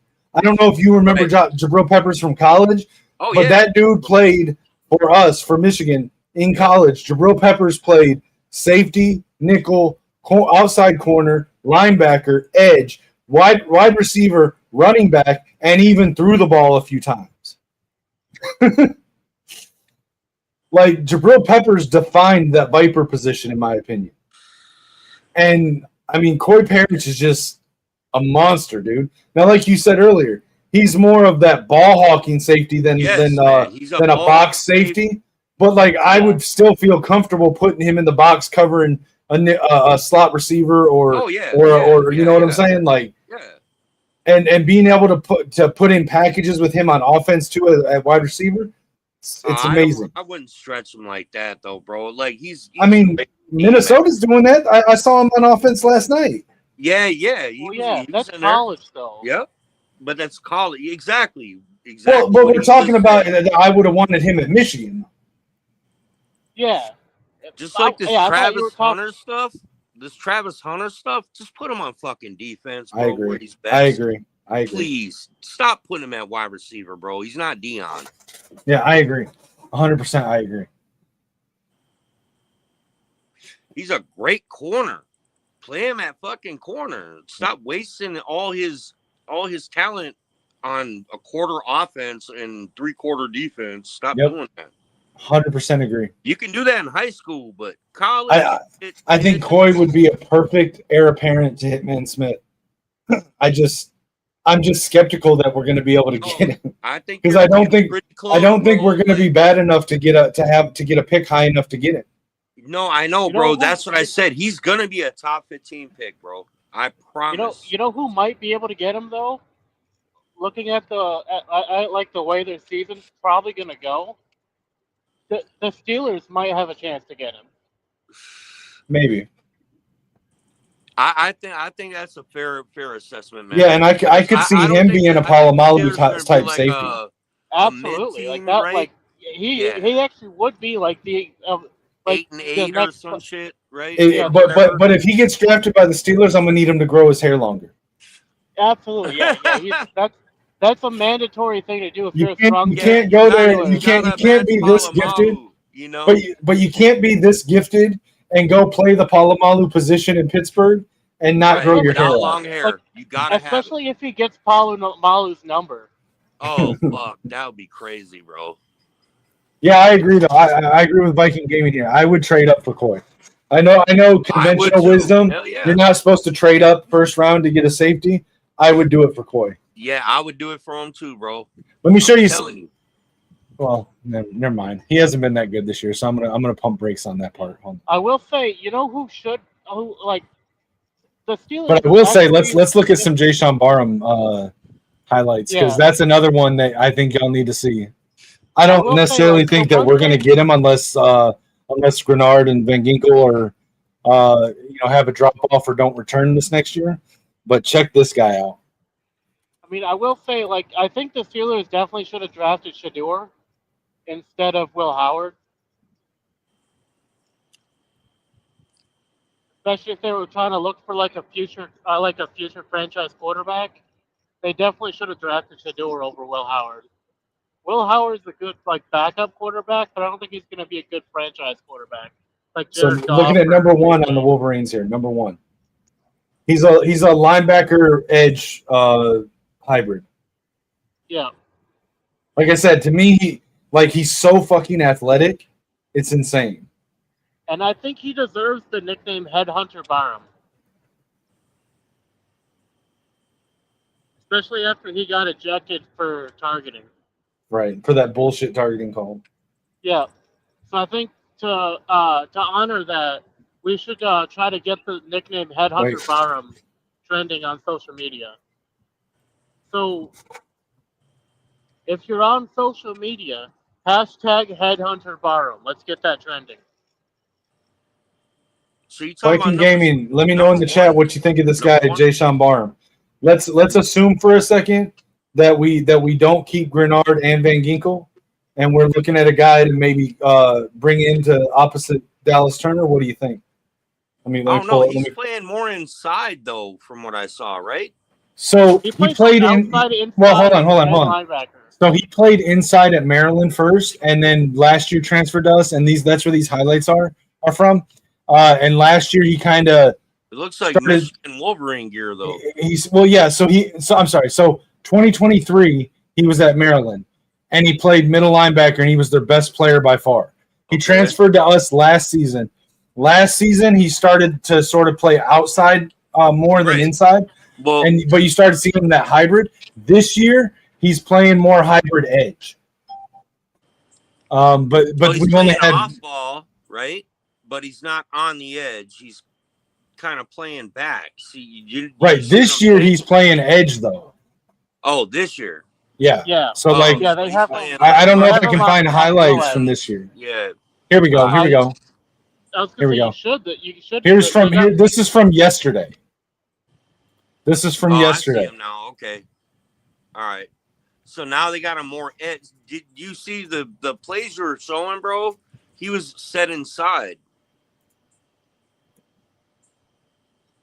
All right. I guess these are just the highlights from yesterday. But watch when we're on defense. Watch number one. Because yesterday was a showcase for him. Bro, I'm not gonna lie. I'm getting sick of seeing all this fucking navy blue and gold, bro. I'll pull up some. I'm a fucking Gopher fan. I'll pull up some Gopher highlights. It's blue and maize. Blue and maize. Sorry. Well, obviously I'm not. We're not fan Notre of Dame. Michigan. I don't even know their colors. Yeah, I'll pull up some Gopher highlights here in a second. I just want you to see Jayshon Barham because yesterday. Just solidified my thought that he just needs to be an edge. Notre Dame is who's their quarterback this year, bro? Michigan. Bryce Underwood, the number one quarterback in the country. He's definitely generational. He's a true freshman. Yeah. Yeah. Well, we got a pretty good LSU. bro. Yeah, he flipped from LSU to Michigan at last second last year, a week before national. So he knew he was going to be the backup and said, "Fuck this, I'm going to go start for Michigan." No, he was going to be starting at LSU. Well, the thought was at LSU was that Nussmeier was leaving for the draft last year and that Bryce would start, but he flipped to Michigan and then Nussmeier decided to stay.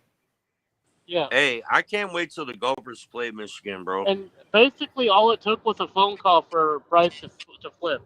If we whoop you boys, you're gonna hear from me, Eric. Hey, that's cool. Hey, we should do a watch along together for the game. Let's do it, Bruh.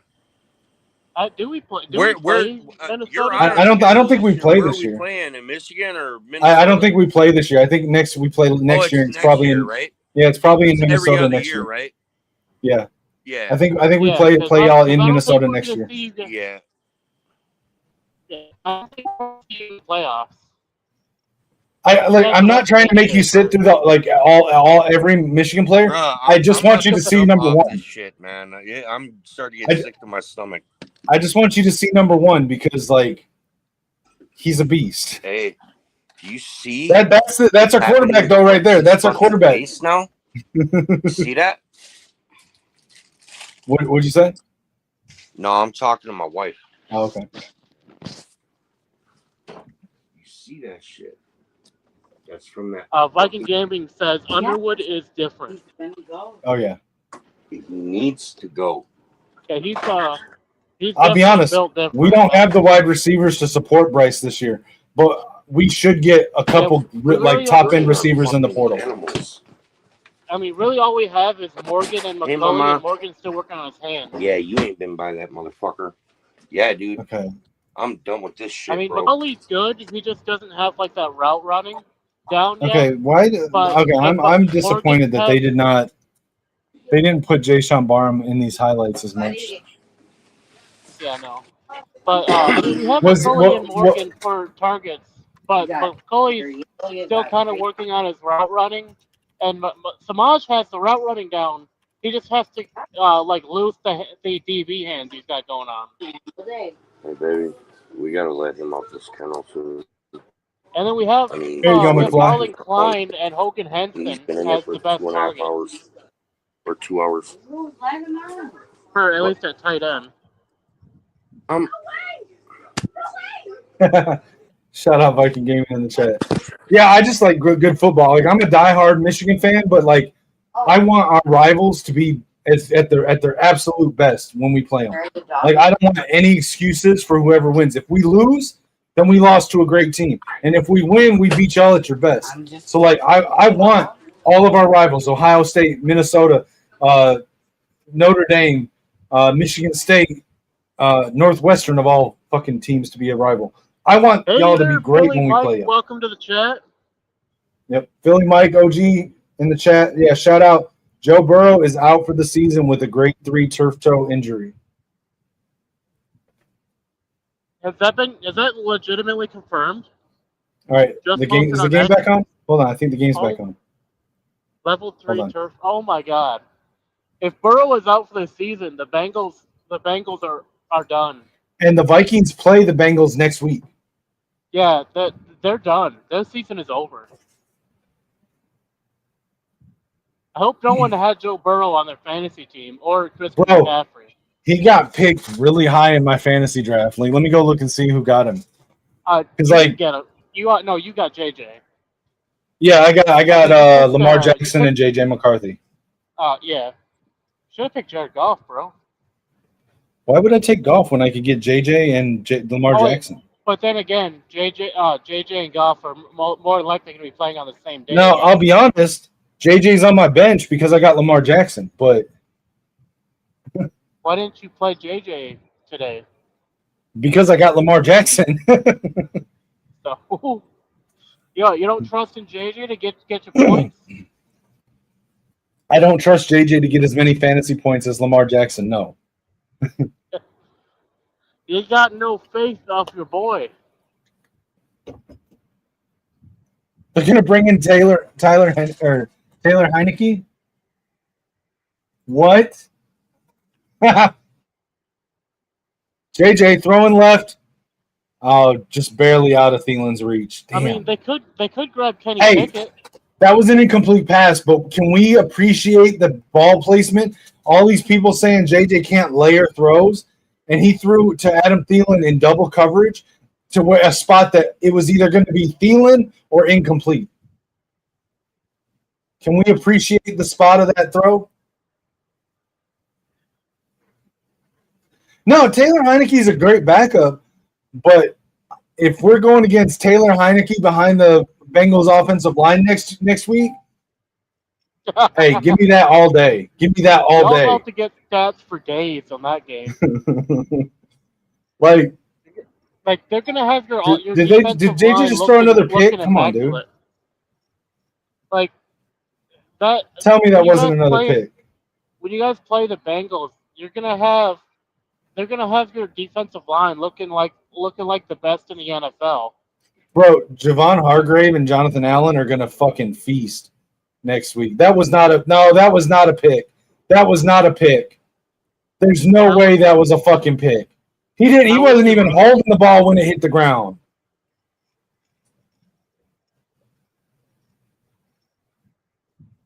Yeah. Incomplete, not a pick.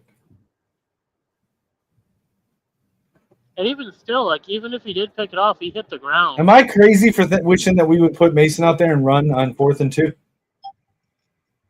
I don't know if I'm crazy. I mean, I don't know why you guys aren't running your running back one. I'm okay with punting here, but I kind of want to see us run on short with Jordan Mason. Well, I mean, you guys can't. But our offensive line is really suspect right now with Juergens in school, so I get it. Yeah, and I mean, you guys can't always adopt the Dan Campbell attitude of going for it. No, listen, I'm okay with that attitude in the regular season. I'm not okay with that attitude on in the playoffs. That's my whole problem with Dan Campbell. Like it's fine in the regular season, but when it's a playoff game against the other top teams in the league, and if you lose, you go home. Like you got to change up your play calling, dude. And like that's my problem with Campbell. Yeah, that's fair. That's fair, Viking game. But if we had our full offensive line out there, I would 100% be like, run it. What were you saying, Mike? Viking Gaming. I don't know if you saw Bowman when he was playing in Oklahoma, but he went off over there as well. Yeah, no, I was a proponent for the Vikings picking him up in the draft. I mean, we didn't end up drafting a safety, but we weren't sure. We're not sure how much longer we're going to have Harrison Smith. So don't necessarily need a safety either. No, we don't necessarily need one, but I would also say we don't necessarily not need one either. Right. I mean, it's kind of like us. Like we probably should get a backup safety because of how often our guys get injured. So it would have been nice if we would have picked up Billy Bowman because he would have been a good complement to either Kirby Joseph or Brian Branch. Actually, I think Billy Bowman would have fit that Brian Branch position realistically. Dude, Bowman and Coy would be sick. Or hey, what about getting Coy and my guy Brandon Hillman? One dude's a hard hitter, Viper Metellus style, and then you got Coy, ball hawking safety, nickel corner. Tell me that wouldn't be a great. That'd be a fantastic combination. No, fuck you. They're coming to Minnesota. Nah, they're going to Steelers. They're gonna wear that black and gold, that black and yellow. They're gonna become bumblebees. I mean, I'm just saying, Hillman and Parrish both. You got versatility at both positions, but complementary versatility in the sense that they sort of cover different bases with their versatility. And I bet they would look amazing in that black and yellow uniform. No, they would look great in the purple and gold, and the way that Brian Flores likes to run 3 safety sets, it would be perfect. I think they do better over with Mike Tomlin. Yeah, that's what I'm saying. Number one, Jay Sean Barham. That's who I was trying to tell you about. Listen, I know we're kind of full up on pass rushers right now with Grenard, Van Ginkel, and Turner. But let's be real. When we brought Grenard and Van Ginkel in, we didn't expect them to be what they are. And there's no promises on how long they're going to play at this high a level. They're 28 and 30. Actually, you know what? If we can get Barham at a good value for the pick, depending on who else is available or not available, I say send it. Actually, you know who where he would actually fit in very well with his style of play? Well, And Dude, the thing is, well with the Steelers. Well, shut up with the Steelers stuff, dude. Nobody cares about the Steelers. Like, but listen, like hold on. Though. Like him and TJ Hold Watt on. would be a great combination. The thing with Turner, and like even if Van Ginkel and Grenard both play at a high level, both Turner and Barham, yes, they're pass rushers, but both of them can play off ball. Both of them can play off ball.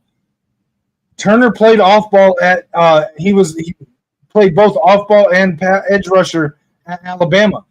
Barham played middle linebacker inside off ball at Maryland, and he was a hybrid inside outside linebacker for Michigan last year when we didn't need him to pass rush because we had Josiah Stewart, Mason Graham, and Kenneth Grant. This year, he's showing out to be an athletic edge pass rusher. But I'm saying, like, you let Flores get a hold of them. If Van Ginkel and Grenard are playing great, we got Turner and Barham in the off ball. If we need to replace them and have that pass rushing, we can move them down. I'm just saying, like, the versatility, that's what Flores wants.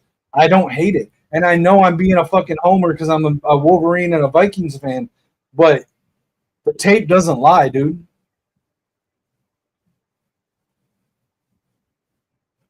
Yeah, me too. Kenneth Grant, yeah. I agree.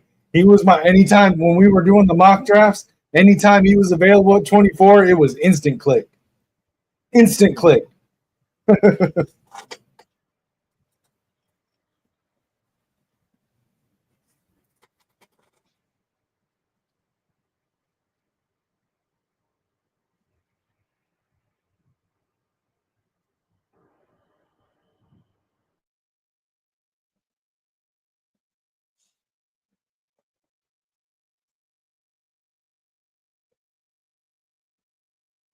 I know. I was just about to say that. Viking Gaming. Levi Drake Rodriguez getting some time to showcase.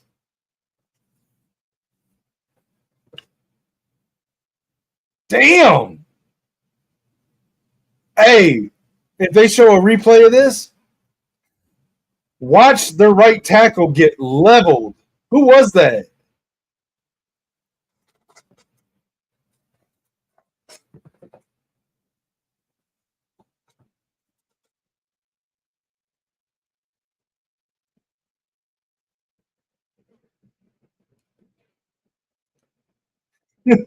One of our linebackers just came down and leveled the right tackle right as before the pass got off.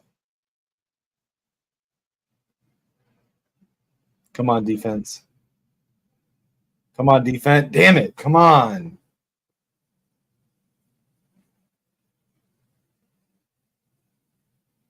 We've got to stop letting Algier do that.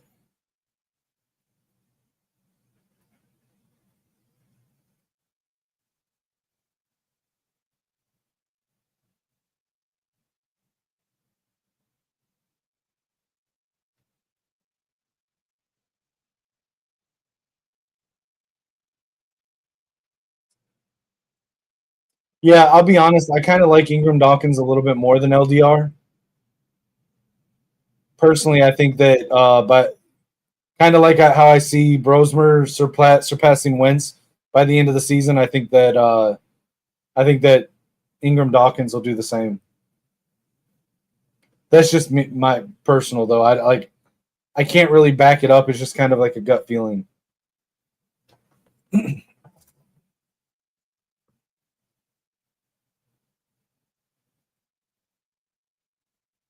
Come on, man. We can't have Ivan Pace getting held up on blocks like that.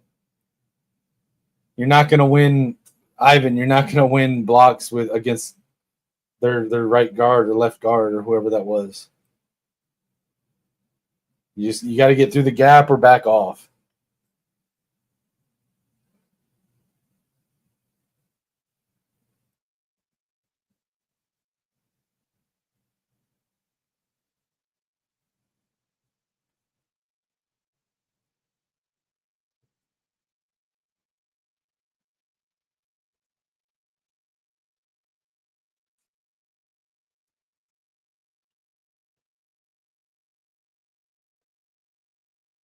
Right, same.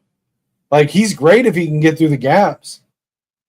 If he can get through the gaps, he's great playing the run. But, like, you're not going to win that matchup against a 320 to 350 pound offensive guard.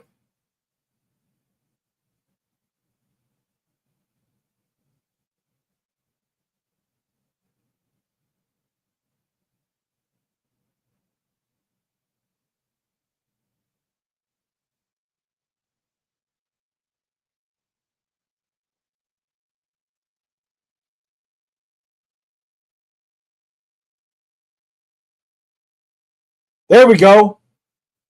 There we go.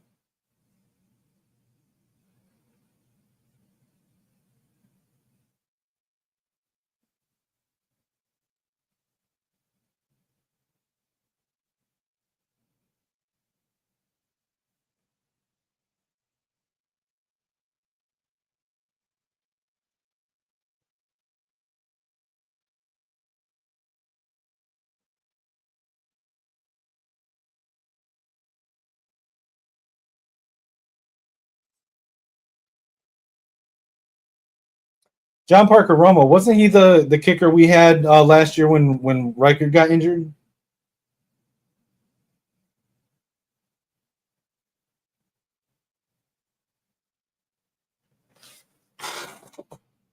Isn't he the one that filled in for Riker last year for us? Yeah, that's what I thought. Hey, Mike, are you here?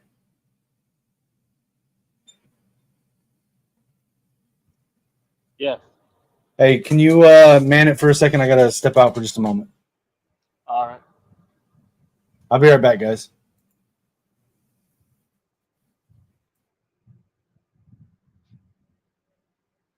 So, Vikings are currently sitting at, I think it was, yeah, I didn't catch the score before it went into the commercial break. But I mean, I y'all gotta really step the defense up a bit. I mean, you guys are holding them, but you let them get ahead of you. It's starting to look like that Bears game again, where you guys basically let them do what they basically do what they want up until like the fourth quarter, and then you guys decide to actually pull through and grab some scores.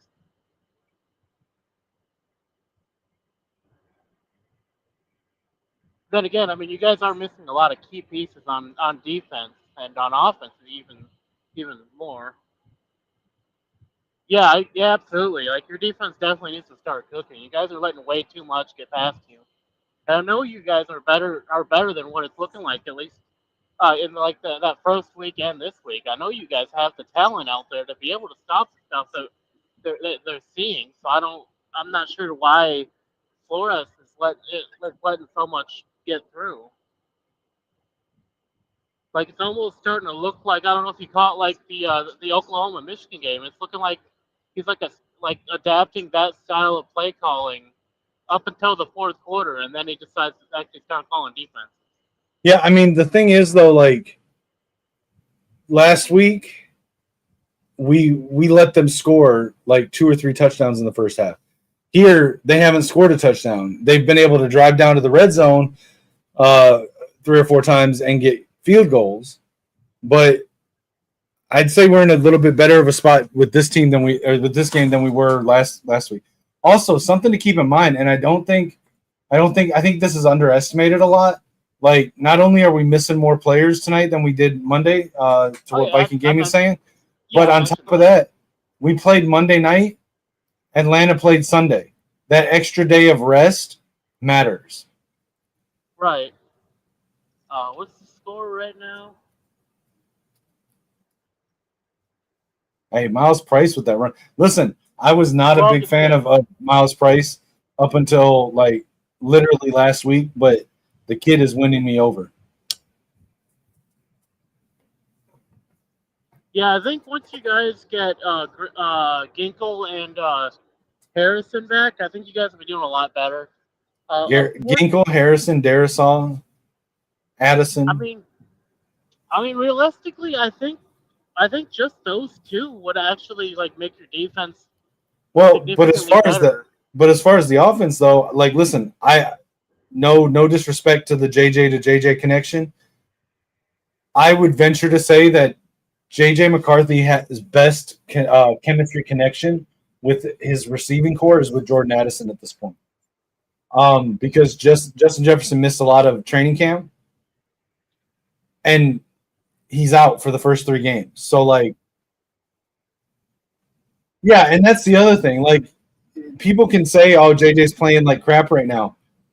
It's his second NFL start ever. It's his second NFL start in 6 days, and he just had his first child 2 days ago. Like his fiance gave birth 2 days ago. Like, not trying to make excuses. Like, he's having troubles this game, but I'm just saying, like, context. Well, yeah, JJ to Addison is going to be awesome.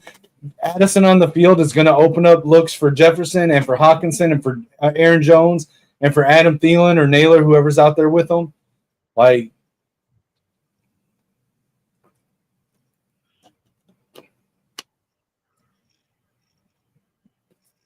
come on, Mason.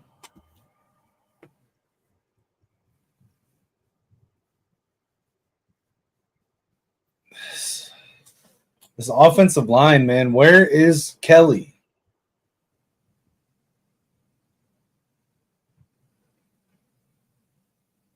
Bro, who missed that block? Who was that?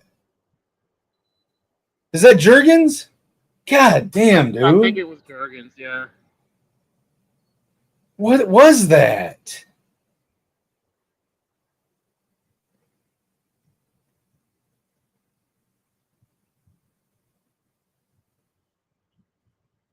I think you got it. I think you got it.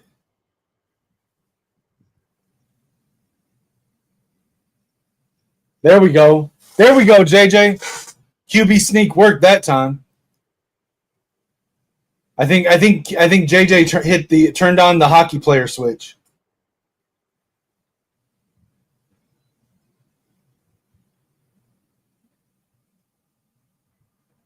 You know, I think they could have got more yards if they would have swung it out to the outside. But Juergens can't be missing blocks like that on that Jordan Mason run, dude. Bro, literally, it looked like on Madden when you miss a hit stick tackle. Yeah. Like, what was that? There we go, Mason. That's what we need. Jordan Mason on the run. But then, of course, we get a flag. Come on, man. Bro. I'm guessing holding. Yeah. That's why he got out. On Walter Rouse. What the fuck, dude? Need to your team needs to get more disciplined. I mean, to be fair, that's been a common issue like throughout the entire league, with like especially like a lot of these less like not quite veteran players. But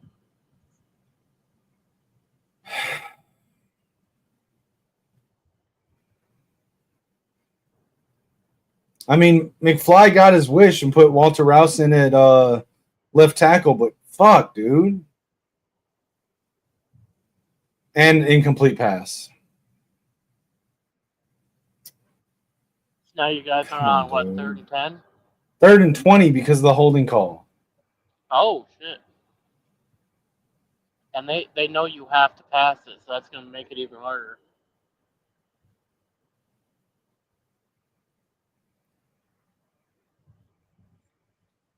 And look, that was on Aaron Jones right there, like almost knocking the ball out of McCarthy's hands. Dude, JJ running.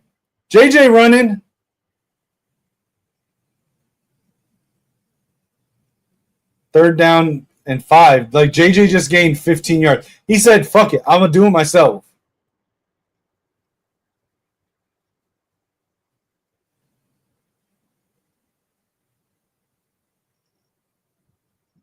Hey, shout out to Aaron Jones for that block, though. So I'm assuming that screen pass was probably like an RPO, And No, Aaron Jones, no, that was just a straight screen. But the problem was that when he faked the handoff, it was a play action. When he faked the handoff, Aaron Jones almost knocked the ball out of JJ's hands, and so then he had to get his grip on the ball to be able to throw it, and he ended up throwing it low. yeah. And now we got a false start. What is going on with our offensive line? Brian O'Neill should not be making that mistake.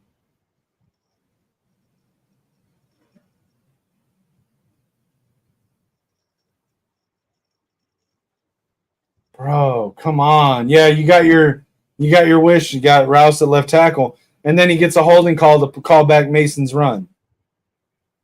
Well, I mean, Mason may not have gotten that far had he not held, though. JJ drops back, fires right, caught, but it's short. No, it's incomplete. Damn it.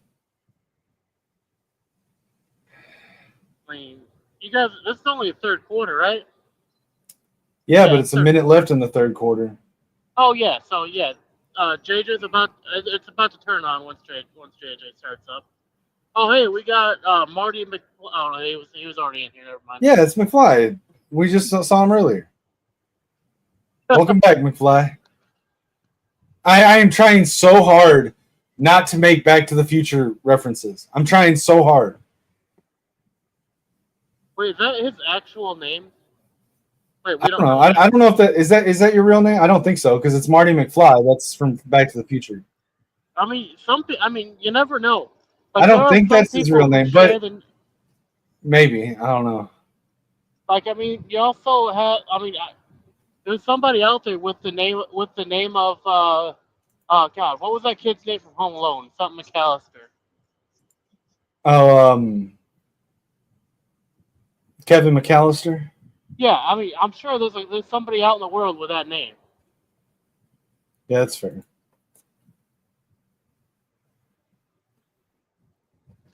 All right, we need another fourth quarter like last week.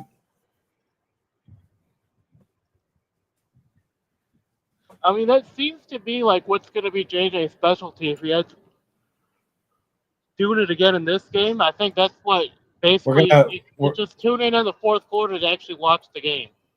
All right, so we're gonna manifest JJ turning it on again. We're gonna pull up some JJ McCarthy highlights. All right, here, hold on. I want to get one that has Michigan and Minnesota. Come on.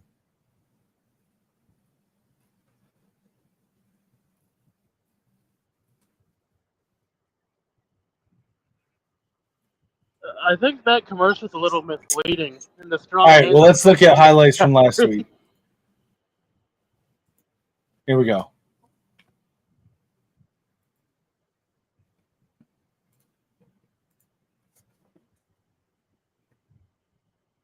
No, McFly, I turned it off. I thought for a second that it would be because it said Vikings quarterback. I thought it would have both from Michigan and Minnesota, but it didn't. So I just went to highlights from Monday.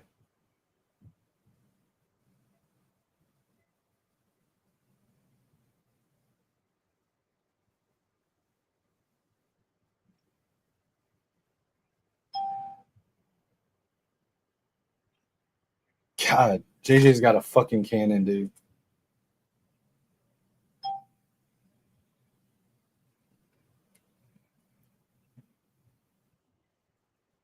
Nice little screen pass to Mason right there.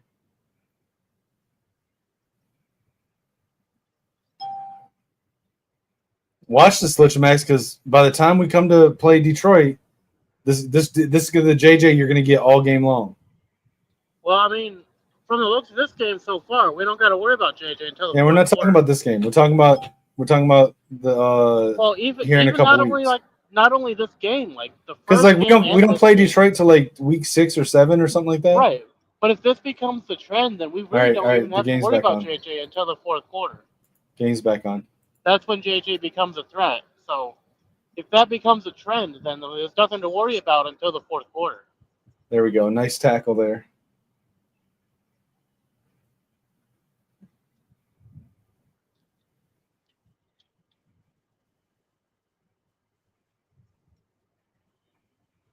JJ for getting tape. What are you talking about?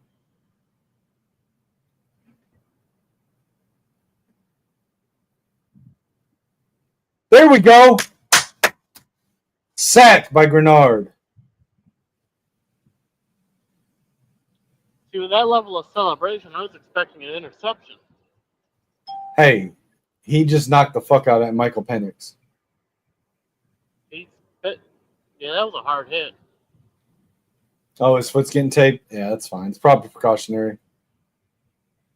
Penix knew he was going to get hit. I know. He looked over and he was like, yep, this is where I die.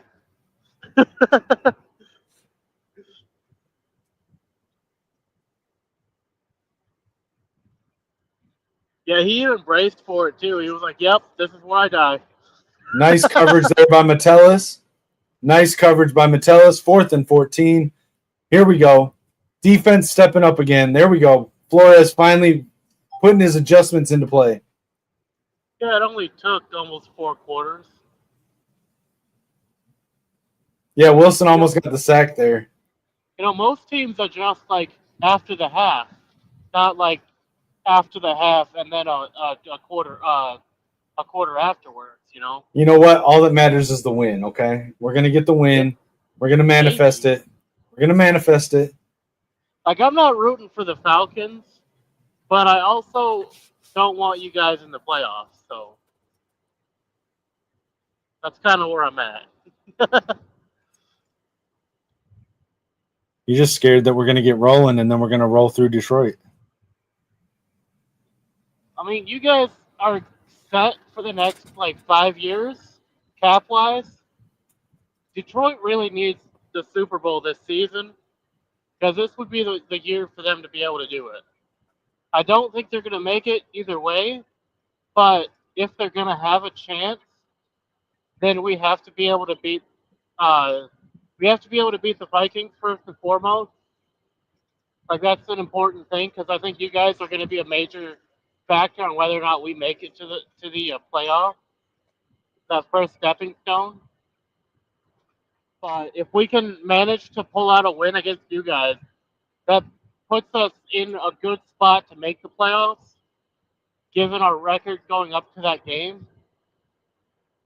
And I think if we knock you guys out of the playoffs, that's going to give us a much better chance.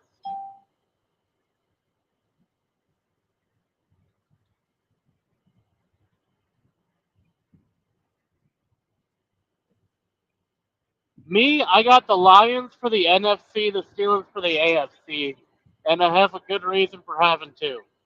It's not bandwagon.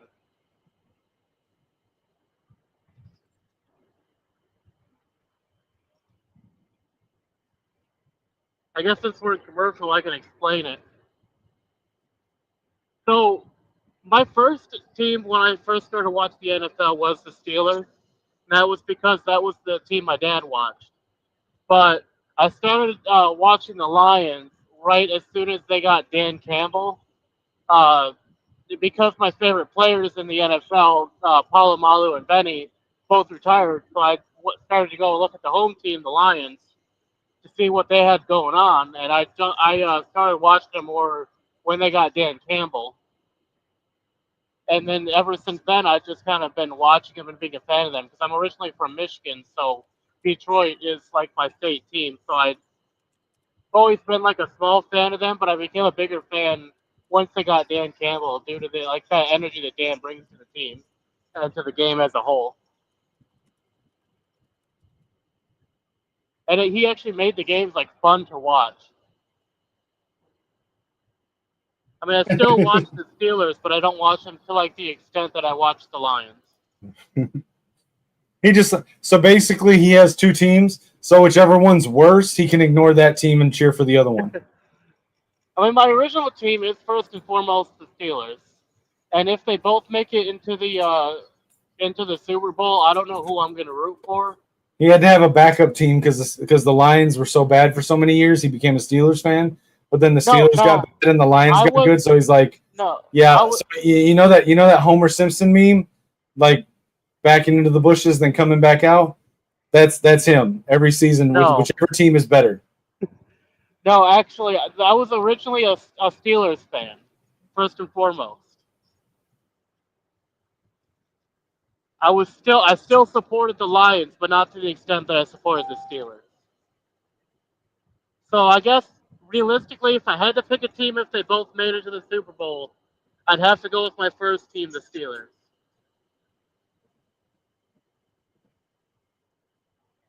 Bro, our offensive line is letting JJ down so bad right now. Absolutely, like you guys are like JJ's getting messed up.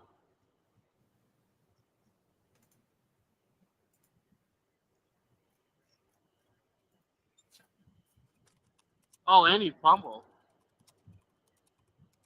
Oh yeah, you guys. If they get a touchdown, you guys are gonna be in a bad spot.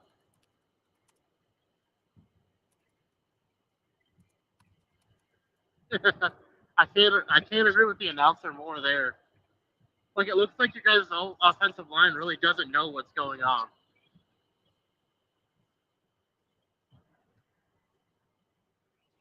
Like is KOC applying the amoeba defense to the offense as well or something? I don't know. Yeah, the line is 100% the reason why we're losing. They're seriously dropping the ball tonight.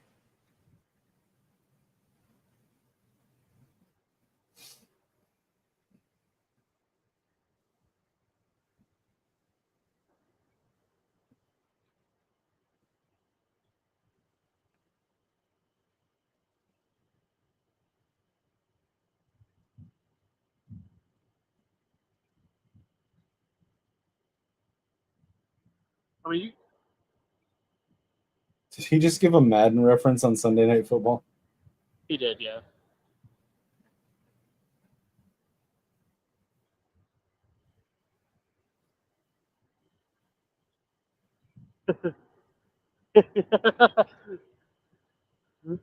Yeah, I agree, Viking Gaming. Like, it sucks to see it because everyone's gonna blame JJ for the loss if we lose, and it's really not on him. Well, a lot of the people are going to be looking at the stat sheet, not at the game. So they're going to see the stat sheet and see JJ's low yardage, low completion rating, the amount of times he was sacked plus the interception. It's just gonna look bad on the stat sheet, and that's what people are gonna say. They're gonna say JJ let the team down. When if you actually watch the game, um, it was actually the offensive line who let you guys down. They just didn't look like they knew what was going on half the plays, and they kept missing blocks, letting guys in they should have been blocking. Yeah, there we go. Another sack. Does that cause a turnover? Jalen Redmond, Levi Drake Rodriguez on the sack. Hey, Viking Gaming. Was it Jalen Redmond? Was he the XFL player that we brought in a couple years ago? Was he the one that came from the XFL?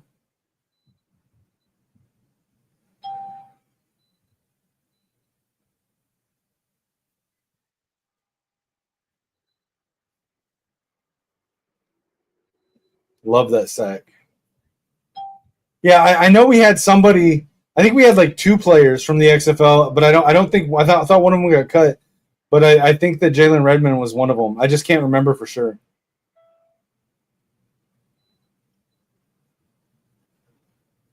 Damn, Raheem Morris just took that pass away from his own offense.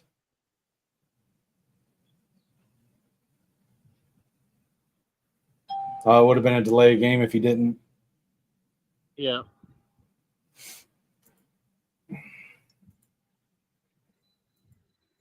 Bro, it's painful to think how good this offense would be if we had Darisaw and Kelly both out there instead of Juergens and School or Rouse.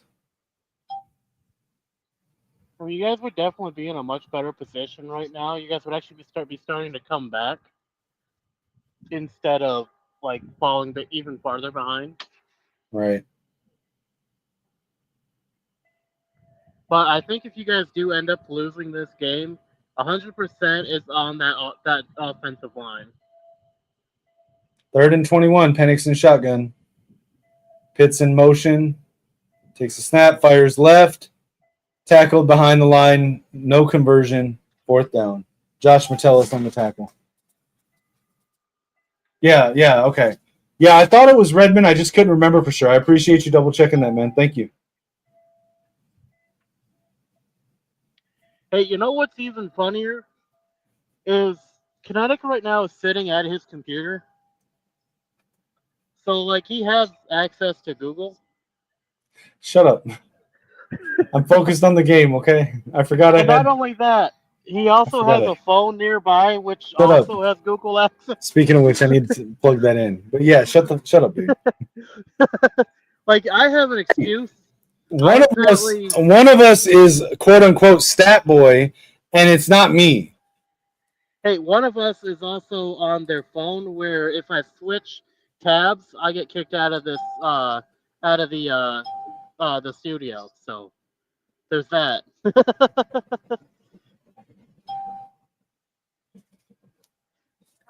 Can we not get a tight end to like help out with the blocking on the left side? Like, can we not scheme around this?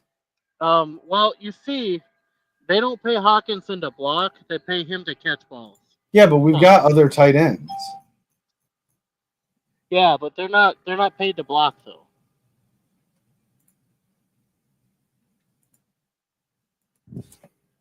They're there to wear the purple and gold, and that's about it.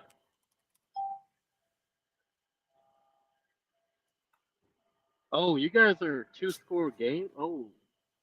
That is not looking good for y'all. What are you talking about? 2-score game. It's a 1-score game. I just seen Viking Gaming there say 2-score game now. Oh, I must be like way behind then. I know I'm way behind.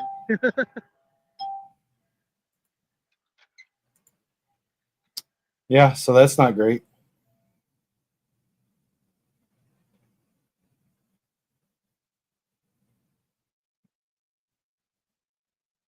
Yeah, I'm still on commercial.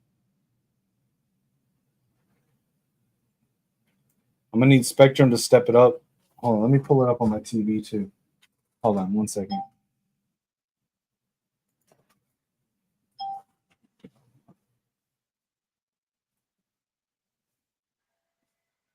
Yeah, I mean, if you guys are down another score, that's not looking good for y'all. I don't think you guys can come back from that. At least not very. I mean, we easily. had 3 touchdowns in the fourth quarter last week, so we can. Will we? I don't know.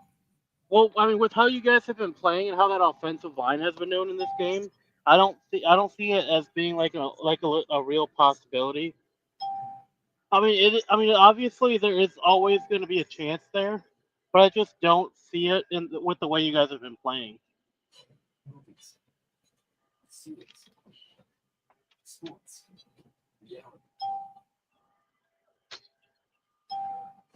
Yeah, my TV's even more behind than my computer.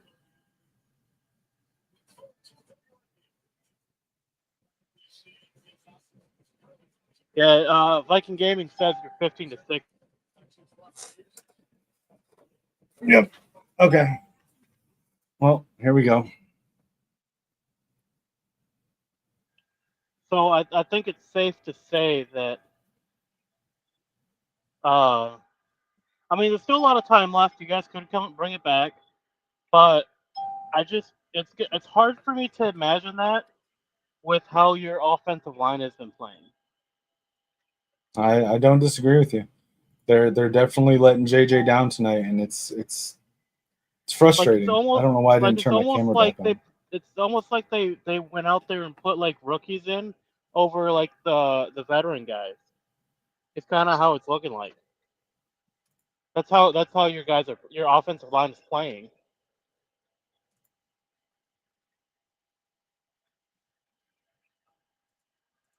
Viking Gaming says if we get rid and 2-point conversion, we will only have 14, so we will be down 1 point.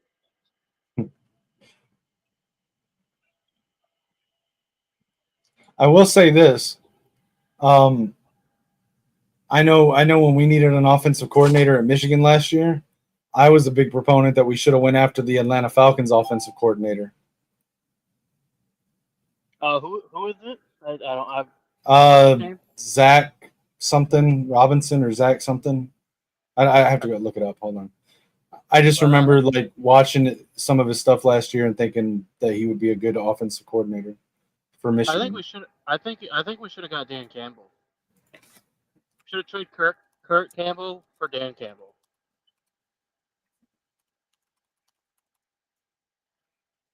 Because I mean, you know for a fact that Dan Campbell will tell Sharon to kick rock when Sharon tells him to play it safe.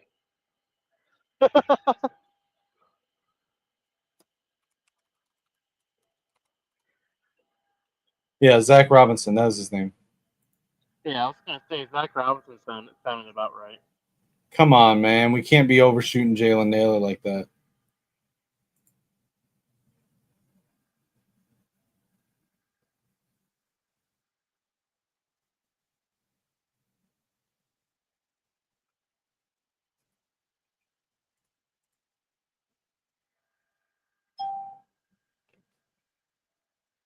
And you know JJ's mad about that too. Yeah.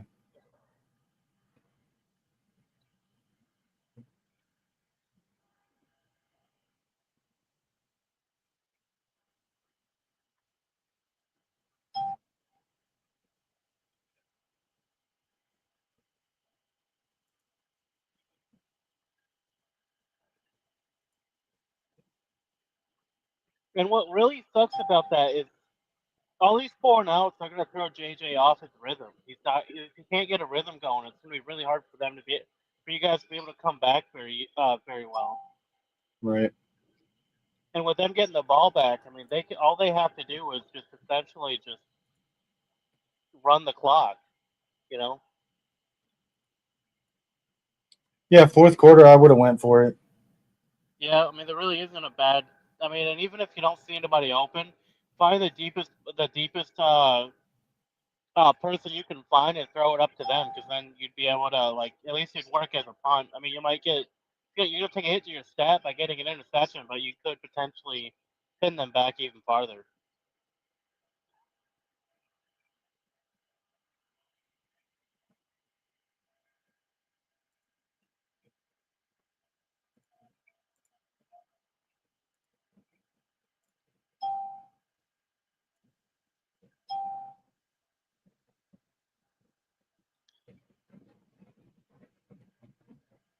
Yeah. Yes, I just saw Phil Mackey tweet out punting on 4th and 1 while trailing by 2 scores. 9 minutes left in the game. Don't agree with that. I mean, maybe KLC's got a plan. You know.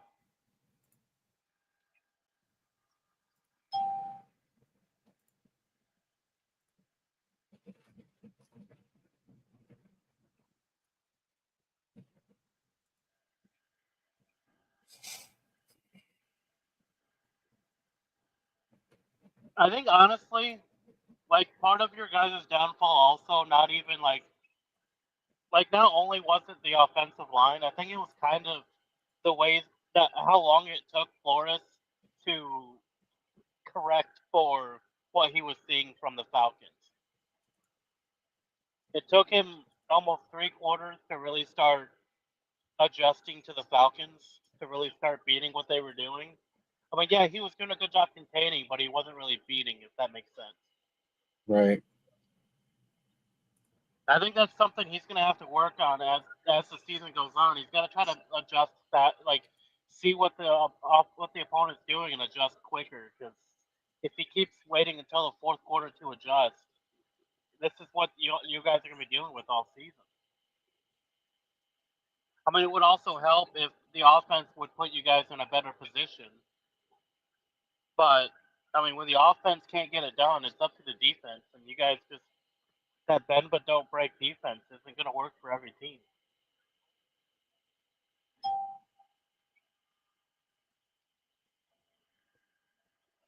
Especially with as athletic as the Falcons are.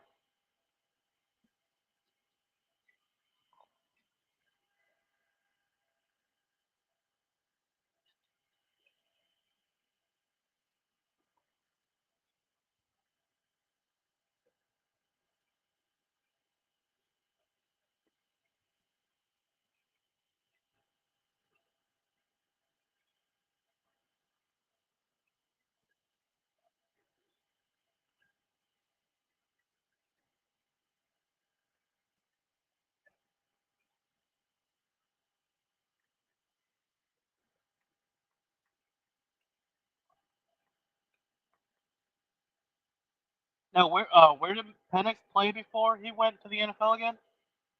Washington. He was the starting quarterback of the Washington team that we beat in the national championship. Oh, right, yeah.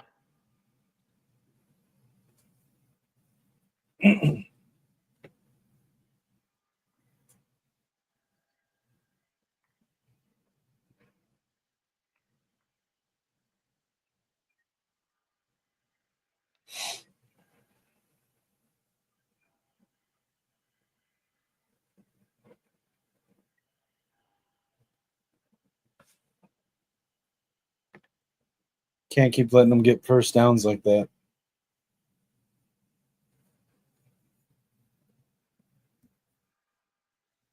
Yeah, absolutely not. You guys have to stop them. Like that's just kind of the reality there. Like if you guys can't hold them, you're definitely not Right, going to be able to come back. exactly. Exactly, Viking Gaming.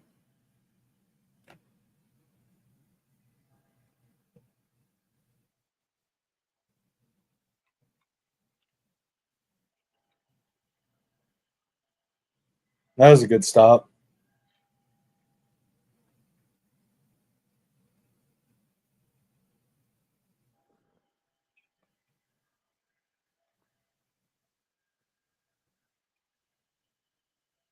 Holding on Atlanta.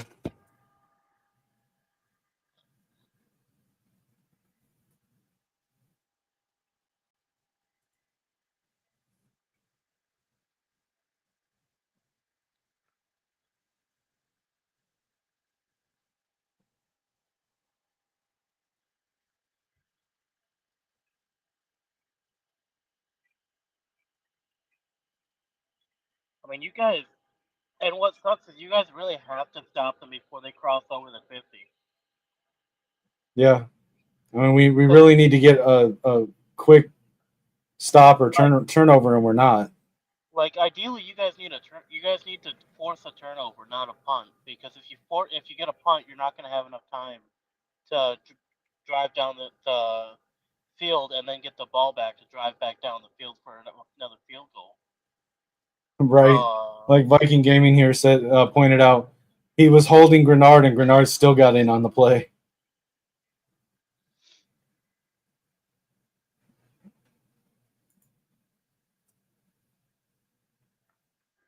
What is going on with your guys' defense? That was such a delayed reaction.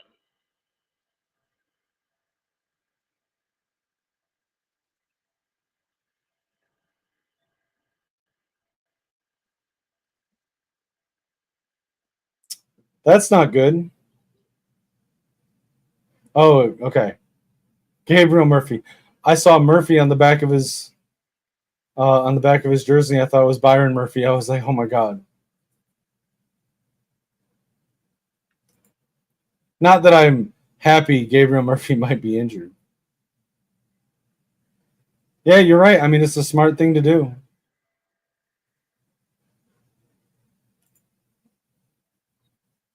I mean, I think this game is pretty much spoken for at this point. What was that, Mike? You gotten really quiet or something? I don't. Oh, sorry. I said I think this game is pretty much done at this point because they've crossed the 50-yard line. I mean, there's still a small chance you guys can come back, but you guys need at least 5 minutes to drive down the field.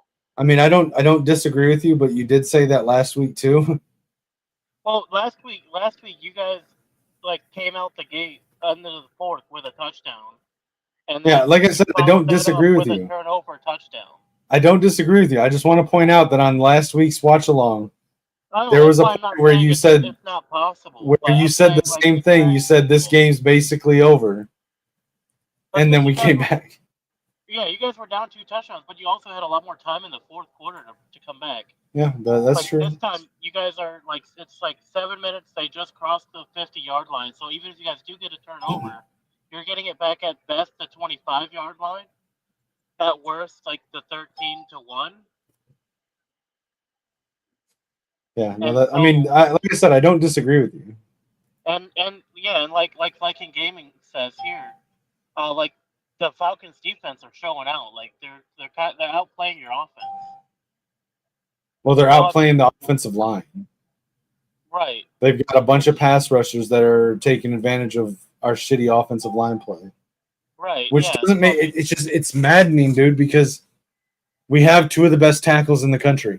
We brought in the like one of the highest rated duos interior offensive line from last year. We brought them into the right guard and center. We drafted a guy first round who last week was the highest graded highest graded guard in the entire NFL. So like our offensive line should be good. Yeah, but they're just struggling really bad. But then again, you also don't have your best two guys in right now either. Like you don't have Jordan Addison, you don't have Darisaw.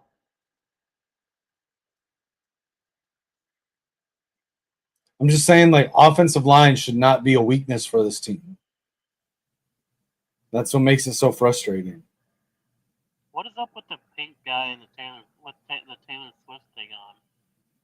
This is not the Chiefs. Again, bro, you got really quiet. It's like you gotten far away from the mic. It's right by my face. I don't know what's up with that. Let me see if I can turn you up a little bit.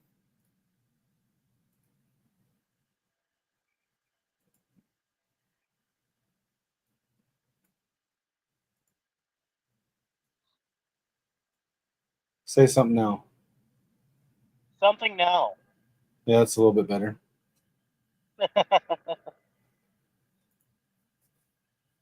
Yeah, I don't know what's going on with our run defense either. This is insane. Like, if it was just Bijan, then that's one thing, but Algiers slashing us too. Let's see.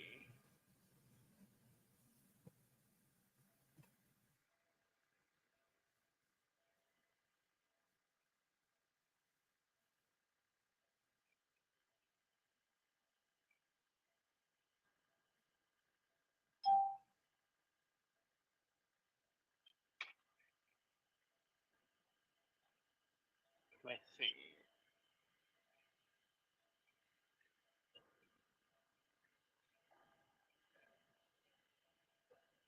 Yeah, they're just going to run the clock down.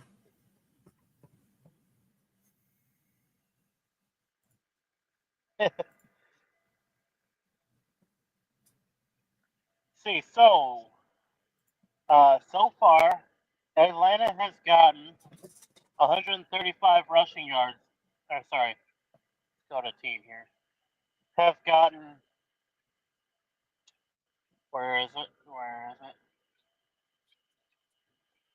196 rushing yards total on you guys with 108 passing yards. You guys have gotten 86 passing yards for 78 rushing yards so far. Yeah, it's hard to sit in the pocket and be able to make passes when your offensive line isn't blocking.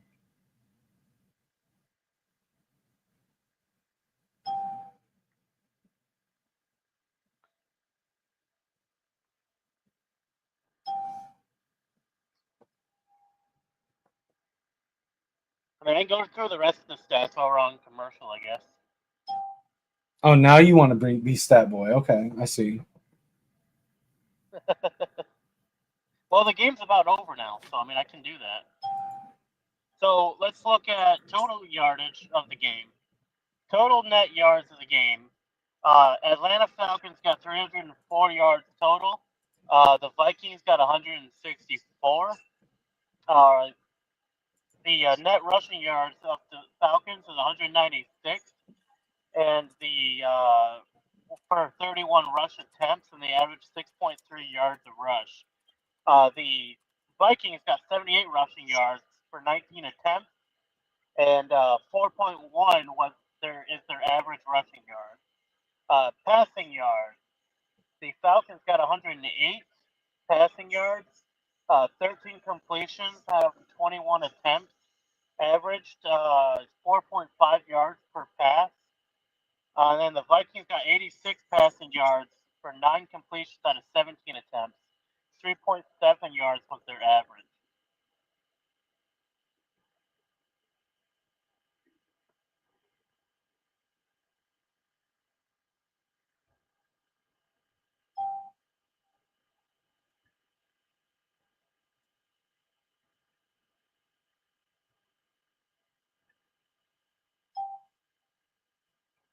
your guys' best receiver.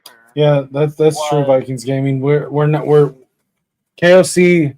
I love him, but he wants all these like complex route trees. We just need more like simple routes. It feels like the only simple routes that we get, the quick routes, are screens and out routes.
I mean, there is still a slight chance, but it's extremely slim and involves a rare occurrence.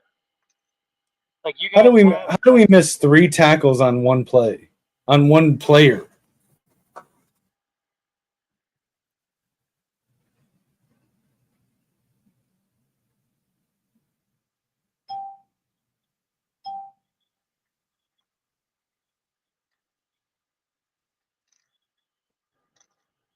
actually, if once I kick this field goal, it is kind of out of reach for you guys.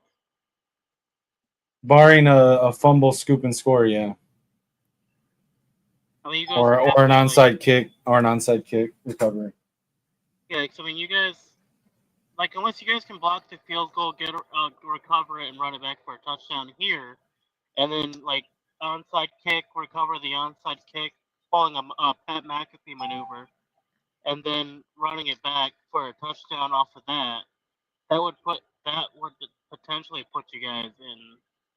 But realistically, you guys just have to stop this field goal. It's kind of what it comes down to have a chance. It's like you guys would have to stop this field goal, potentially score off the block. Are they going for it? Oh, they're going for it. Oh.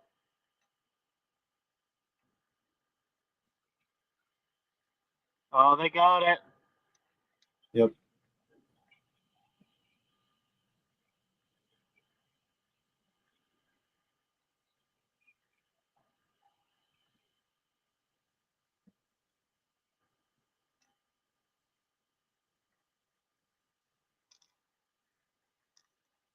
Yeah, that's the game right there. Yep. I agree.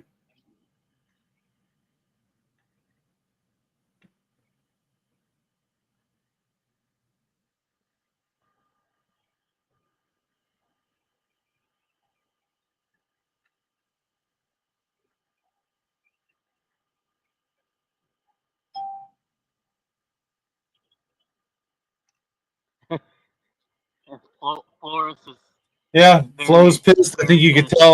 I think you could tell on Kevin O'Connell's face that he was as well. Got a lot of vibes of the playoff game last year. Yeah. The offensive line.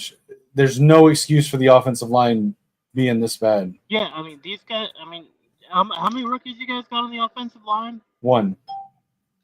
Yeah, it should and I don't think he's the one making most of these and causing most of these penalties either. No, he's not. As much money as is invested in the offensive line, it should not be a problem right now. I mean, I will say, coming at this from a potential. Bro, it's not. It's like the defense didn't even try to stop him there.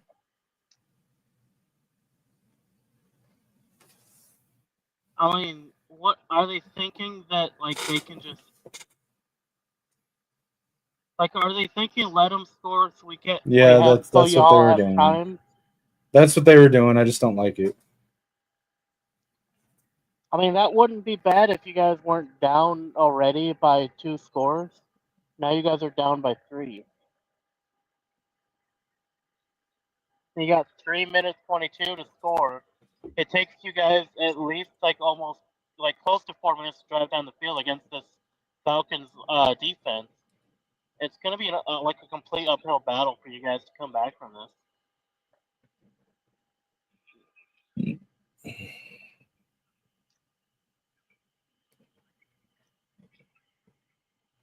Like you can tell that JJ is a little disheartened as he's walking out. Yeah, I mean, like I said, the offensive line really let him down tonight. Like I would be too.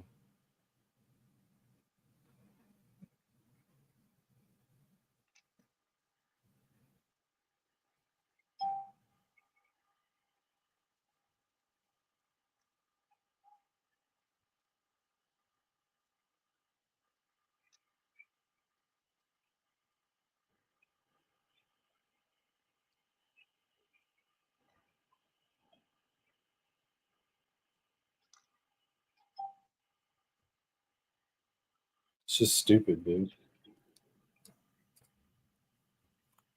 Like, there's no excuse for that offensive line to play that badly.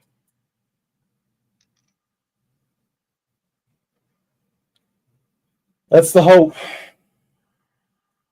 I mean, if you guys lose to the Bengals, you might as well just like pack up the season and stay in Minnesota.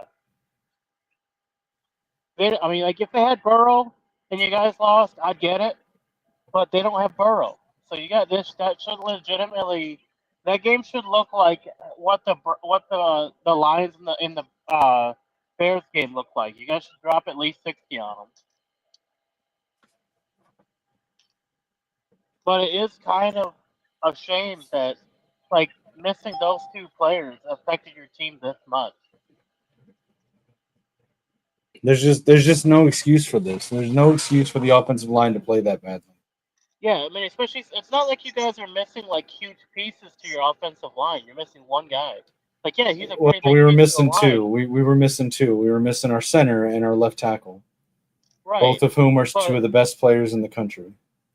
Right, but like you guys should have had your backups trained and ready to go. Yeah, I agree.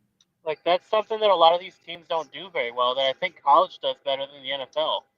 Like at least in college, they train the backups to be ready to go if the starters go down. You know, I don't think they do that in the NFL very well, and you're seeing that tonight with how this game has been going.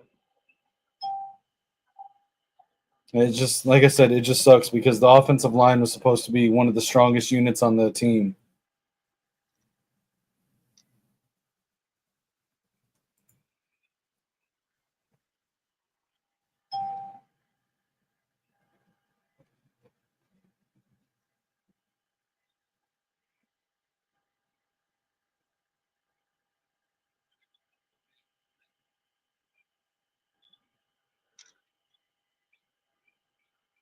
I mean, like, are you See, going to have Darisaw back and Addison for the overseas game? should. I mean, we'll definitely have Addison back. Next week's the last game without him. Darisaw was practicing this week, but he was limited in practice.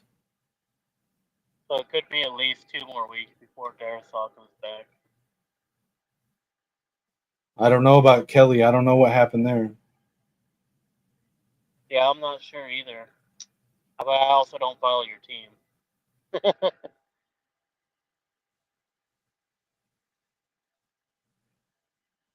I mean, I will say, like, I hope this line plays how it did tonight when you guys play the Lions.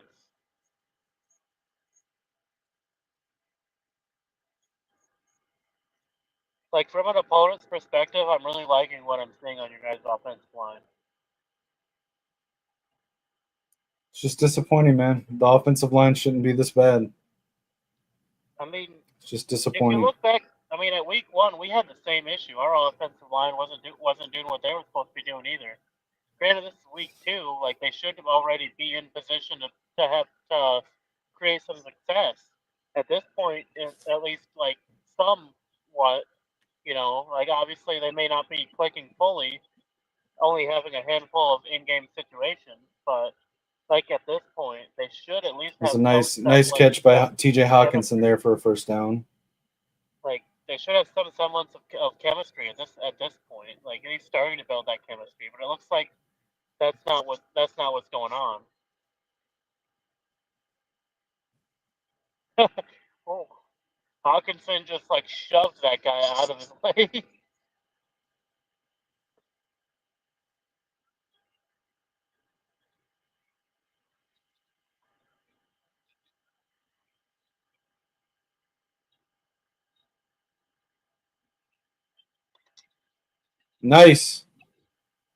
Nice completion to Jefferson there.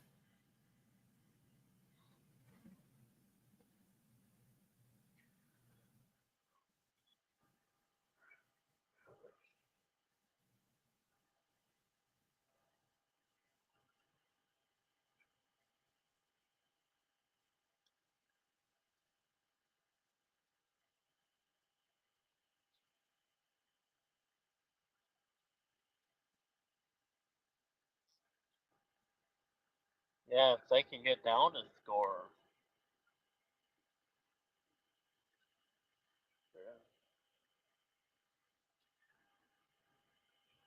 Yep, that's game. Oh, well, it depends on what the flag is. No, it's on Minnesota. Oh yeah.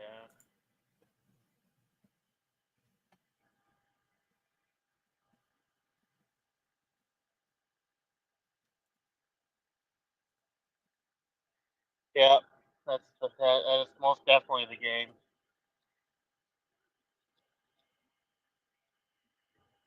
Yep, illegal I mean, shift. yeah. I mean, barring like barring a miracle, like yeah.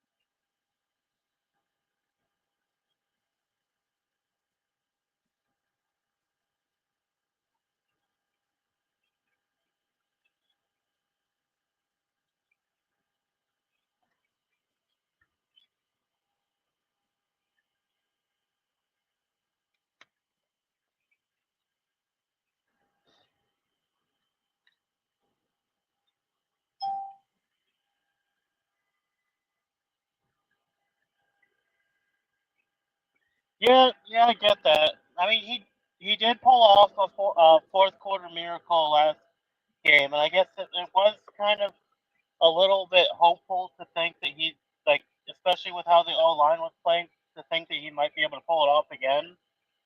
But yeah, It just kills me because it's not on JJ. Like he's had a couple bad passes, but like there were more opportunities that should have been plays where he should have had a chance to throw that he didn't because of the offensive line.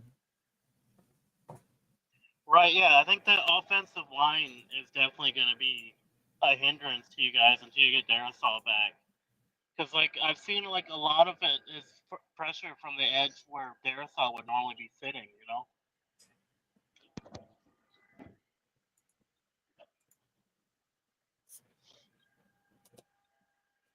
Like, yeah, it's the second start, and it just.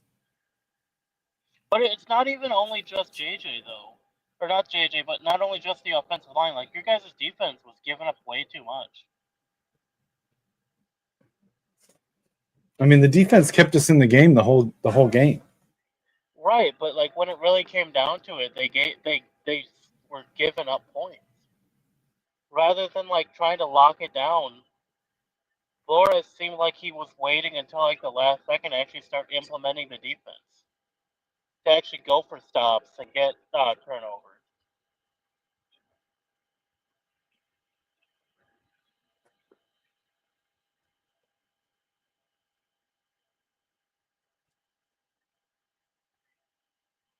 Yeah, I don't know. It's just disappointing, man.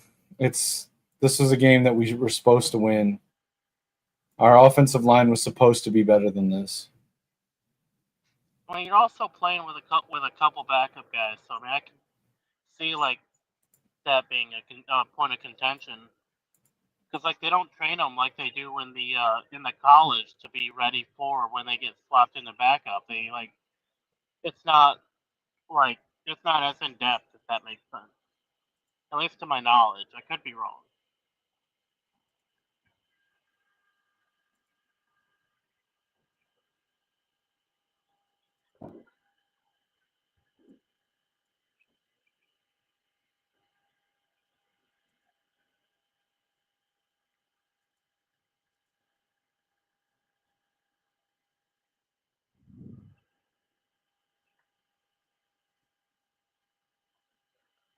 I mean, the good news is that you guys play a extremely weakened Cincinnati Bengals next week. So I mean, at least that'll be a good palate cleanser after this loss.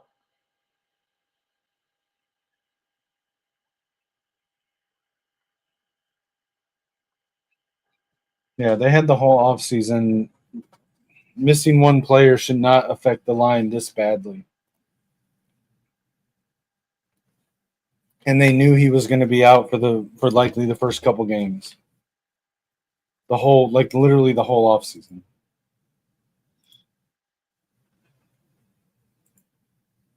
Oh, and you guys play Pittsburgh right after the Cincinnati Bengals.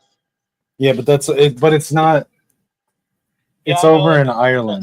I know that's a road game for both of y'all.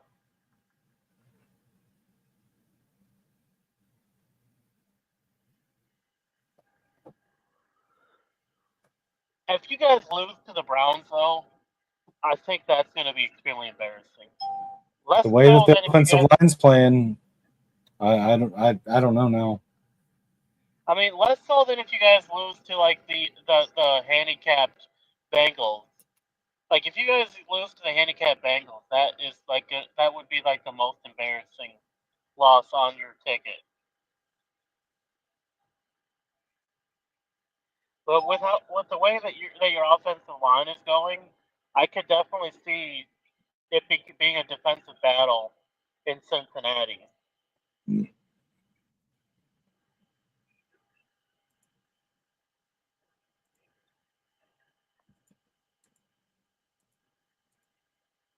Yeah, I'm gonna turn the game off because I already know what's up. They're gonna kneel it out in this game.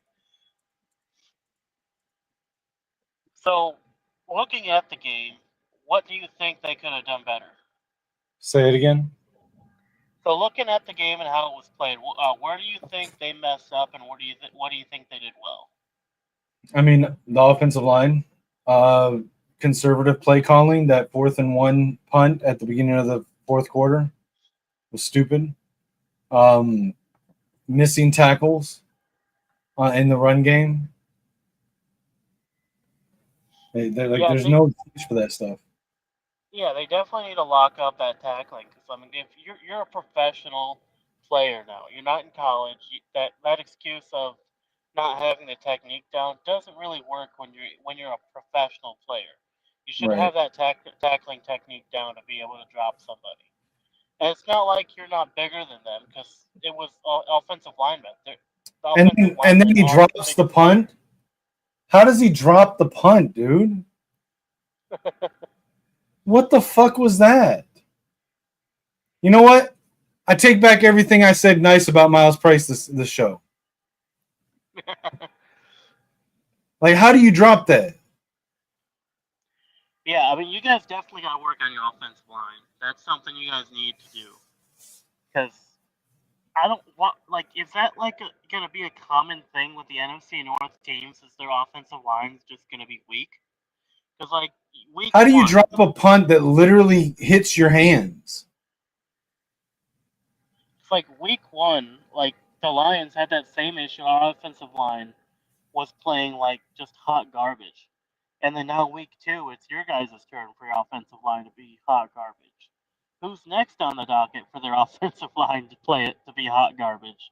You know, like I wouldn't be surprised if like the next game your offensive line plays miraculously better, kind of like the Detroit's offensive line did in this game against the Bears. Like they were playing a lot better, picking up the blocks that they missed in the first week's game, and actually doing their jobs properly.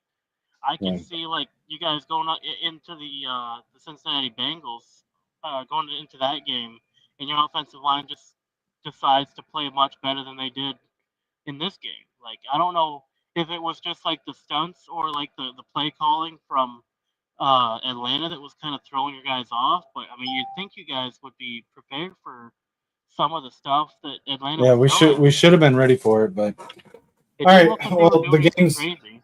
the game's over, so let's go ahead and wind this down. You want to tell people where they can find you?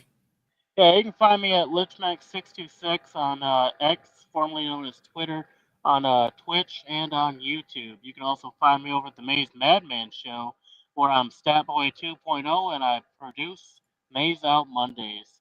And then you can also find me right here every Friday and some of the watch parties at the Gamers Sideline.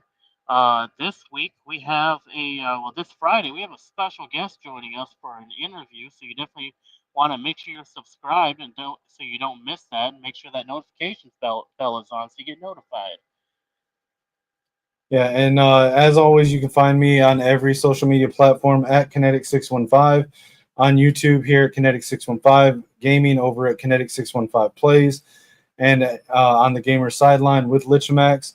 I just want to give a shout out to everybody that came through and hung out with us tonight. Appreciate the subs, the follows, the likes, and just you guys hanging out. I do this because I just enjoy it. I enjoy watching football, even when we lose. I enjoy hanging out with people while we do it.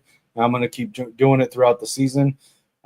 Please remember to like, share, and subscribe. And if you get a chance, check out the GoFundMe link in the description. Take a look at it. We're getting close to the end of the road for the situation that I'm in right now, but still could use a little bit of help getting to the finish line. And I appreciate anyone that even takes the time to look at it, let alone if you donate. Any amount is appreciated.